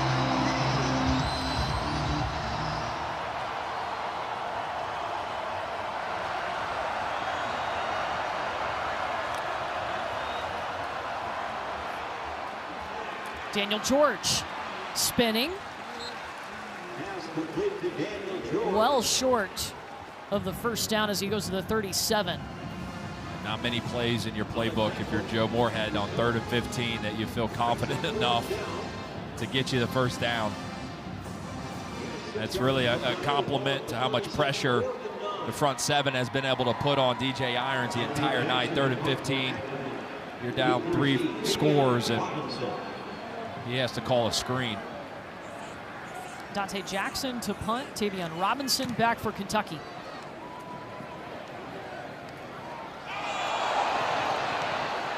Muffed it. Flag down. Akron fell on this football. The ruling on the field is a muff by the receiving team, recovered by the kicking team, 1st down. Wow, Tayvion Robinson muffs the punt, and Akron is going to take over. Yeah, and again, just kind of speaks to the sloppiness that we've seen at times for Kentucky. You know, I think that's a ball that he should be calling a fair catch on. And then you're really not worried about having to make a move, and you can focus on just catching the ball. And it's small things like that that even though you're going to win and you're probably going to win large, you know, Coach Stoops after the game is probably going to feel like it wasn't the best type of game. Lingard gets the carry to the 20.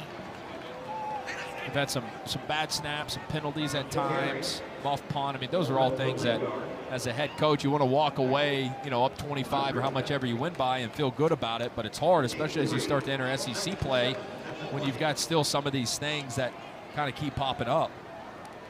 Yeah, that consistency across the board, because we've seen some really high highs tonight for Kentucky, some great plays, and then some that make you scratch your head. Pass incomplete. They were intending it for Daniel George.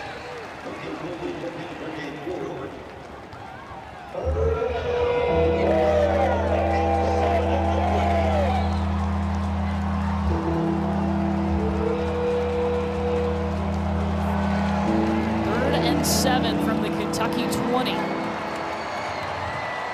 able to fix some of those 3rd down problems that plagued the defense coming in. Irons heaves it up, and no chance of Daniel George grabbing that one. Tyler Williams, the center, snaps the ball before DJ Irons was expecting it. Caught him off guard. He just catches it and kind of just rips it to the back of the end zone. Wasn't really expecting the snap to come when it did. They pause for a second, but they will bring on the field goal unit, Noah Perez.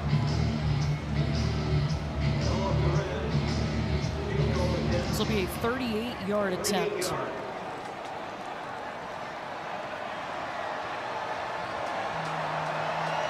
Filet sandwich on the line.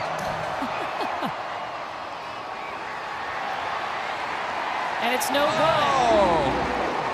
So everybody in the stadium, if the opponent misses, they get a Chick-fil-A sandwich tomorrow. Or Monday. Or Monday, yeah, sorry. Fields and the turnovers. Another opportunity there on a muff punt the previous drive, but credit this Kentucky defense for bowing their neck. So now Kentucky's offense back out on the field after the missed field goal. We talked to Devin Leary this week about the major differences for him of learning this new system at Kentucky compared to what he faced at NC State. Monster gap up the middle, and Ramon Jefferson hits the hole. He said it's a lot of communication on him. It's getting the play from the sideline, relaying that in the huddle so everybody's on the same page. And you get a nice block there by the freshman tight end, Mari Anderson, wrapping around. But you're right, Courtney. I mean, there's a lot put on the quarterback in this system. It's very pro style. There's a lot of checks and cans. I thought it was interesting. Liam Coen told us this week when we met with them that 90% of the plays called have cans, or two plays at the line of scrimmage are called. He can check and get out of it. That's a lot. Deep shot intended for Barion Brown. No flags. KJ Martin was in coverage for Akron. I thought he locked up with Brown for a while before that football got there. Yeah, I thought it was maybe a little too overthrown. Yeah, didn't have a chance to make a play. I think if Brown would have had a chance, that ball was a little more underthrown, and he would have given Brown a chance to go make that play, then I think that ref would have had to make a tougher decision. You see Devin Leary's numbers tonight. 3 touchdowns. He's coming off a game last week where he tied his career high throwing for 4 touchdowns.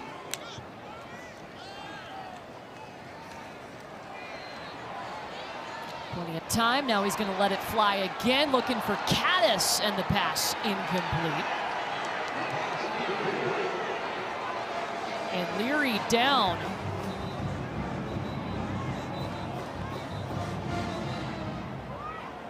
Come out for an injured player. I think Brian McCoy got the pressure on Devin Leary, and he is standing up. Now he'll take a seat.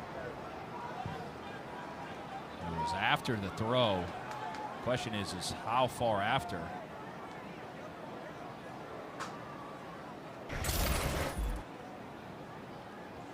So they're taking a look at Kentucky quarterback Devin Leary. We step aside.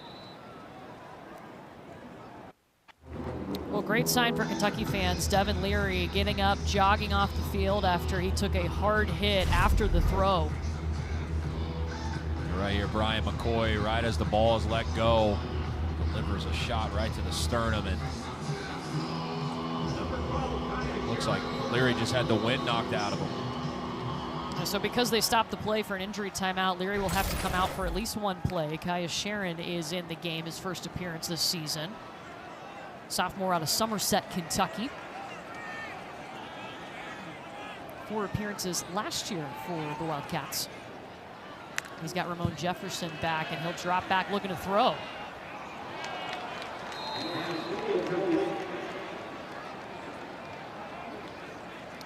Pass incomplete, and that brings up 4th down.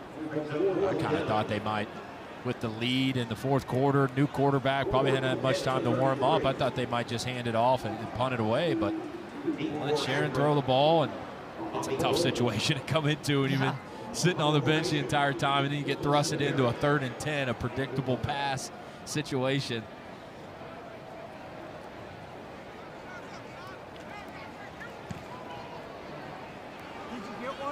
Bobby Golden calls for the fair catch. Inside the 25-yard line. 9:23 left in this game. Kentucky up 28-3. We step aside. Let's take a look at this week's college football rankings brought to you by Allstate. And a lot of names up here. They were in some close battles today. Georgia in a close one. Florida State also in a close game with Boston College. Yeah, Texas in a close one with Wyoming right now, 10-7. Alabama wins 17-3. Certainly a lot of questions are going to continue to be asked and posed about what Alabama is and what their quarterback situation is this year, as Tyler Buckner got a lot of the playing time, but we even saw some of Ty Simpson, the young freshman. I don't know what their quarterback play is, but who their quarterback will be. Pass is complete to the 27-yard line to Gaithings. Tyrese Fearbury. You could feel that hit up here.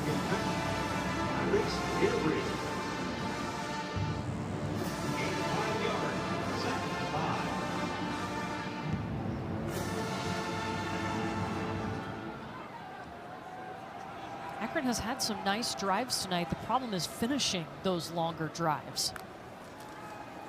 There's 3 points on the board. Drake Anderson. No gain on the play. Stopped by Darren Rayner. Another third down for the Kentucky defense. I think Brad White, excuse me, a defensive coordinator. We talked to him this week.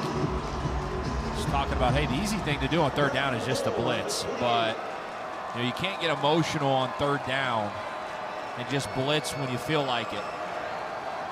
Done a good job of mixing coverage, mixing blitzes, and where they bring it from. Well, he's done a good job tonight. Akron is 3 for 11 on third down. They'll try Gay things again. This time the pass complete to the 38-yard line and then some. Makes it up to the 49.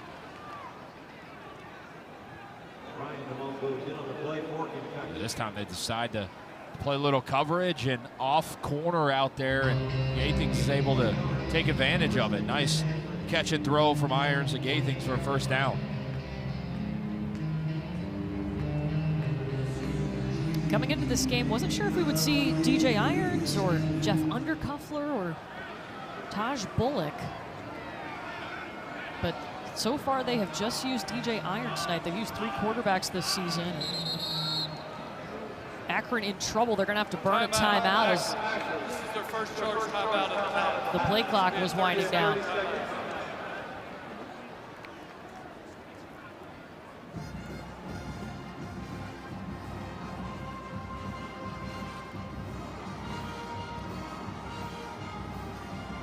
Coming in, there were a lot of things that Kentucky needed to clean up before their schedule continues, because SEC play, well, it's coming next Saturday. They'll open up SEC play against Vanderbilt. But of course, they got to play at Georgia. They'll play Tennessee here in Lexington, and then they'll host Alabama as well. Those are some big games. Yep. The games where you can kind of just roll the ball out and plan on being bigger, faster, stronger than everybody else are over. And so we start SEC play next week. Things get real quick, and Coach Stoops, going into his 11th year, understands that, knows that. I think he'll have some interesting things to say post-game. Obviously, probably going to be really content with how explosive the offense was, but still some things here and there that they've got to clean up. Irons hit as he was throwing the ball. Gets it out to Drake Anderson. Irons, Drake Anderson. Slow to get up, but does get up. Rayner got to him. And this is Akron's schedule. They'll travel to Indiana next week. And then action gets underway for the Zips. Tough one for them on the road at Indiana. I think we all get a little bit of midweek action here soon enough. That's right. Akron going 1-7 in the MAC last year. Of course, they only won 2 games last season in Joe Moorhead's first year. Gaithings has become that reliable weapon for DJ Irons late in this game. Yeah, he has. He's going to be a nice compliment to Alex Adams as they get into conference play and teams try to double team Adams. But you mentioned those one-score games last year. Go back and see how many of them were, or those losses last year, how many of them were one-score games. And Joe Moorhead feels like if they're able to finish better this year, a lot of those could have resulted in wins. Scrambling, Irons, and chucks it away. Yeah, Hudson, here are those one-score ball games last season for Akron that they were in, only winning 1 of those. Yeah. I mean, you're talking about if you just win half of them, you know. Talking about another 2 to 3 wins, and I know that doesn't seem like a big difference, but if you win 3 of those, now you're right on the edge of 5 to 6 wins, which is the difference in bowl eligibility or not. So, yeah, the whole theme this year has been finishing for Akron. They have talked about it since the season ended last year, and it's about finishing every drill, finishing your conditioning, and then going out in the game and finishing. The problem tonight, though, is they've had some nice drives, but they haven't finished them. Alex Adams loses a yard. Third down. Kentucky's game plan coming in was to try to mirror and shadow Alex Adams as much as possible. It's an LSU transfer who's had 2 really good years here at Akron so far. And interesting recruiting story about how when Joe Moorhead was at Mississippi State, they thought they were going to have a chance to land Alex Adams coming out of high school originally. Didn't get him, and then he ended up entering the transfer portal. You know, the life lesson there is this day and age with the portal is, you know, stay in contact. It used to be it didn't matter if you finished 2nd or 3rd in a kid's recruiting, but you never know will end back up. DJ Irons drops the snap and then trying to throw the deep ball, pass intended for Bobby Golden.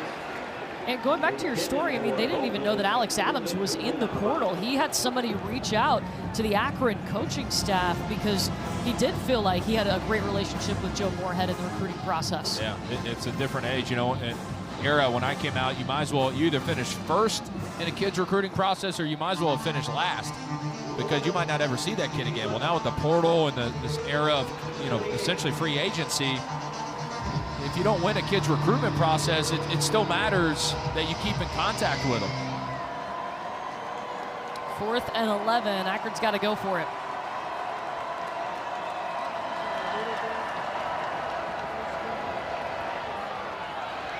Looking towards the sideline, leaping up into the air, but out of bounds was J.Q. Hardaway.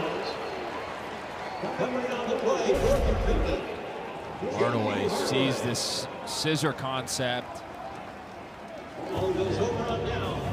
Just tracking the ball perfectly the entire way. Just ran out of room over there on the sideline. He had a few more yards. Been an interception. See that foot hit the white. He's out of bounds. Great leap up into the air.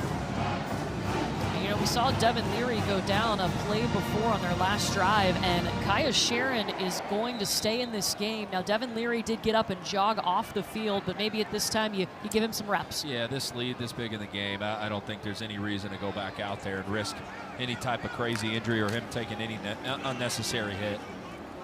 So they'll hand off to Demie Sumo-Karngbaye. Demie Sumo-Karngbaye. Past the 45-yard line before Jaden Woods was there.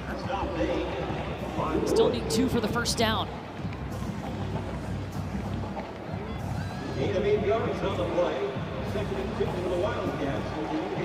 Kaya Sharon, 1 start last year, 4 appearances.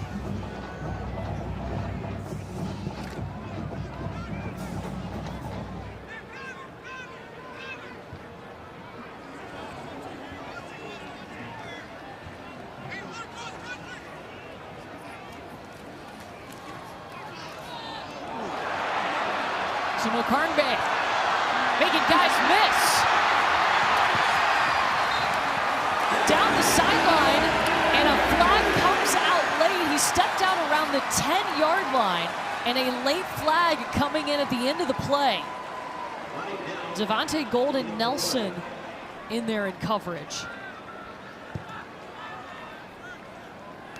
After the play was over, personal foul on the defense, number 11, late hit out of bounds. Penalty will be enforced half the distance to the goal from the end of the run. First down. Well, watch this cut right here by Sumo-Karngbaye. Right, he sets up the block and then bang, he uses that extra offensive lineman to kind of set up his block. Hey, that's really impressive. The NC State transfer who transferred over with Devin Leary. Then the penalty at the end. Right here, that little extra push out of bounds. Really nice move, really nice balance and agility and speed, all the combination for the junior running back. Yeah, 42-yard gain right there for Sumo-Karngbaye. He came in as a transfer from NC State, same school, of course, that Devin Leary was at. He was their second leading rusher in 2022.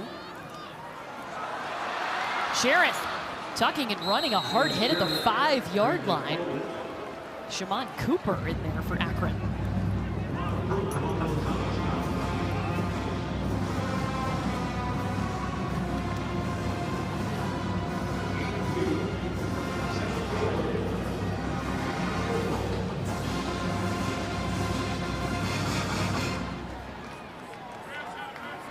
Kentucky's certainly not in a hurry here. They like to take their time, break the huddle, want to eat up this clock.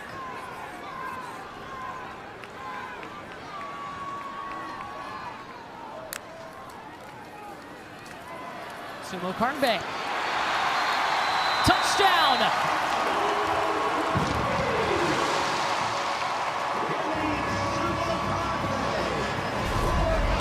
He does a nice job of setting his blocks up again. Nice double team block right there by your center and right guard, Tanner Bowles. And it's only appropriate that the guy who got you down there is the guy who gets to finish it off for a touchdown. A great drive for Demie Sumo-Karngbaye, his first touchdown as a Kentucky Wildcat.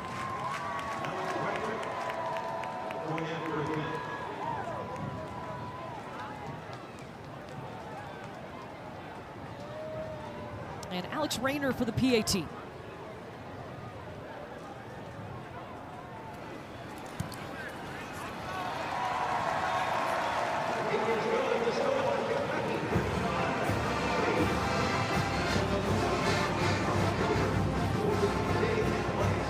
What have you learned about this Kentucky team tonight, Hudson? Well, I think they showed they can be more explosive in the passing game. Look, we talked about it coming in, and every Kentucky fan out there watching wanted to see not only a complete game from this team, but more importantly, they wanted to see a fast start by the offense, and they got that. I thought the first drive was as good of a first drive as you could have. A couple, bad possessions after that one, but that's going to happen through the ebb and flow of the drive. Kentucky is now number 41. Number 4 is now 41. You see the difference between tonight and their season averages. They pretty much surpassed every single one of them tonight. So, as we mentioned, SEC play starts for them next week with Vanderbilt and then Florida after that. I think for Kentucky, it's just going to be a matter of, are they their own worst enemy in games? Because at times tonight, you saw that bad snaps by the center in really crucial moments. Penalties after big plays. This could have easily been a 40-point game for Kentucky if it weren't for some, big-time plays called back. So, Coach Stoops is really going to try to reinforce that, because as you get in SEC play, those margins start to shrink, and you can't be your own worst enemy. 5 penalties tonight for Kentucky, costing them 45 yards. But still a faster start, which is something the Wildcats wanted to see.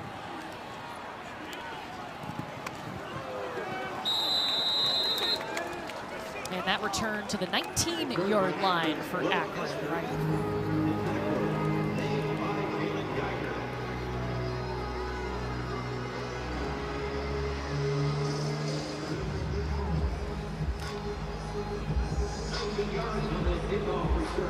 So we'll see a new quarterback for Akron, Jeff Undercuffler. They really like his arm. He can throw it deep. The problem is he came in, led him on a great drive last week, and then threw 3 interceptions in the second half. Yeah, we all thought we might see a little bit of Jeff Undercuffler earlier in the game, but credit DJ Irons. He played good enough for Coach Moorhead to not feel like he needed to make a change.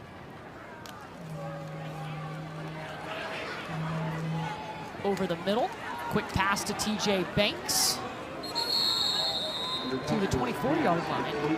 And DJ Irons going 23 of 34 tonight for 130 yards. No interceptions, no touchdowns.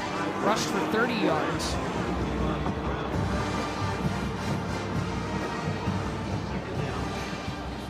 And keep in mind, once we get under 2 minutes, the clock will stop on first downs for them to reset the chains.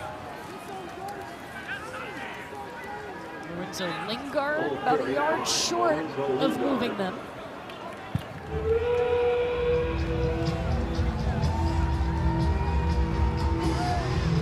I go back to what Joe Moorhead told us when he took over this program last year. There were some things they needed to work on: talent, culture, and coaching.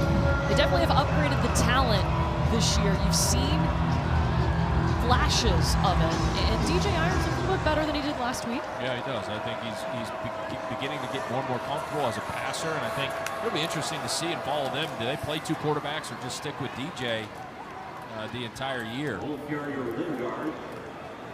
Lingard pushing it, the pile moving it to the 33-yard line for the first down. I don't think any coach wants to play 2 quarterbacks. No. And I don't think Coach Moorhead wants to do that either, so.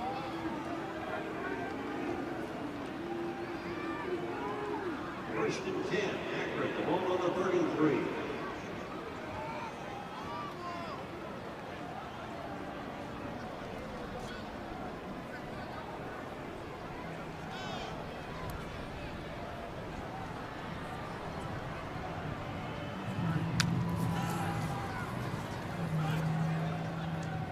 Undercuffler, pass complete to Caleb Anderson. Pass completion, Jeff Undercuffler.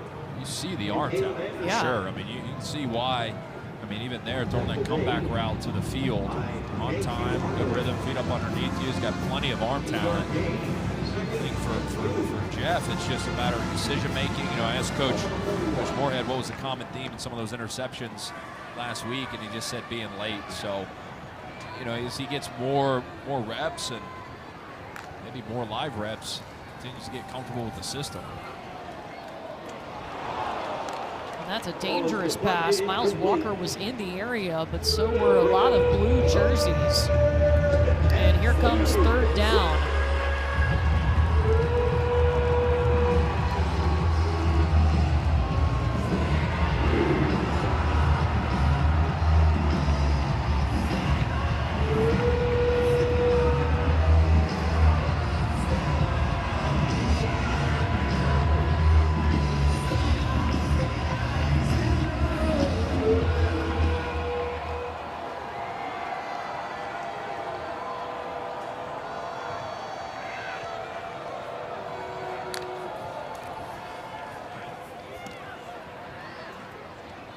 Catch is made at the 45-yard line.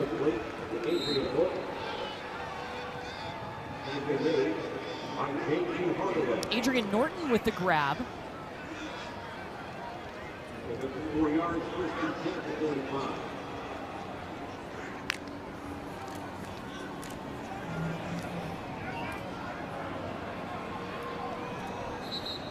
This time it's C.J. Banks.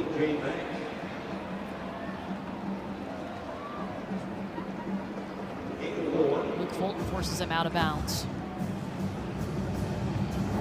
We'll see one last Hail Mary to the end zone here before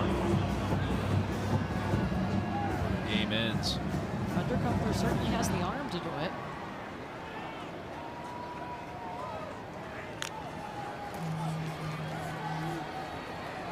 They'll go to the near side, and it's caught at the 40-yard line. Couldn't quite get out of bounds. Nice throw, though, by Undercuffler. It's a big-time throw there. Akron. This is their second charge timeout of the half. Oh, This will be a 30-second timeout. wow. Timeout. 32. The play resumes, first and 10, Akron at the Kentucky 41. I'm sure Joe Moorhead trying to simulate a situation for something that could come up later on down the road.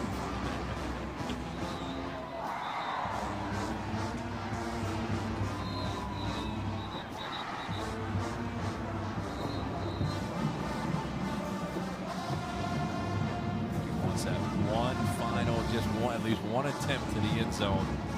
See if he can get a touchdown on the board.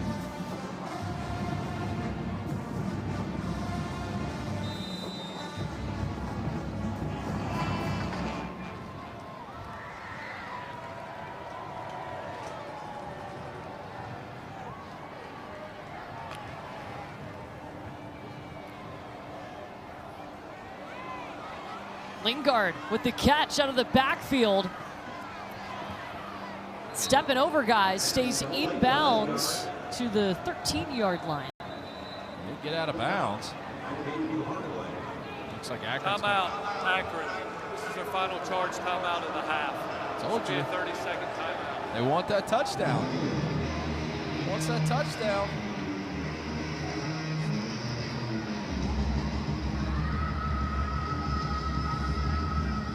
There's a lot on the line here for a touchdown, Courtney. Oh, yeah? A lot of people at home watching to see if Akron scores a touchdown or not. I'm just telling you. What was the spread? 25, I believe. This could be one of those backdoor covers. Well, they've got 8 seconds and no more timeouts.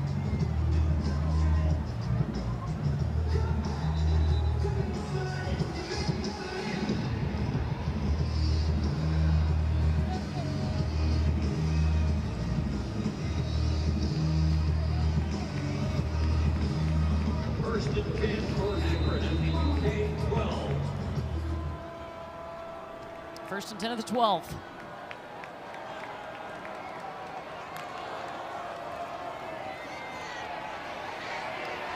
Under Kuffler, under pressure.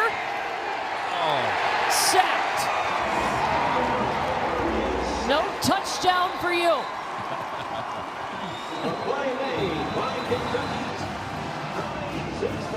Tommy Ziesmer coming in, and Kentucky, a 17th straight non-conference win at Kroger Field. They've now won 19 straight non-conference regular season games. Yeah.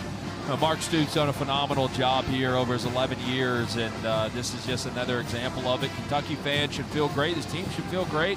They dominated for 4 quarters. Everything they wanted to do tonight, outside of a few, penalties and bad snaps, this was the most complete game that they've played through the 2 weeks or 3 weeks of the season. So now the real schedule starts next week with SEC play. That's right. Vanderbilt is their first SEC opponent. Best thing you saw to Devin Leary today? Oh, I just think that you see the arm talent, the deep ball throws, the things that it takes for an offense to be explosive. You saw it at NC State, and you see it at this offense. So Kentucky fans should be really excited about his arm. Well, Kentucky's starting 3-0 on the season. SEC play starts for them next week, but they're victorious tonight in Lexington, 35-3. That's your final.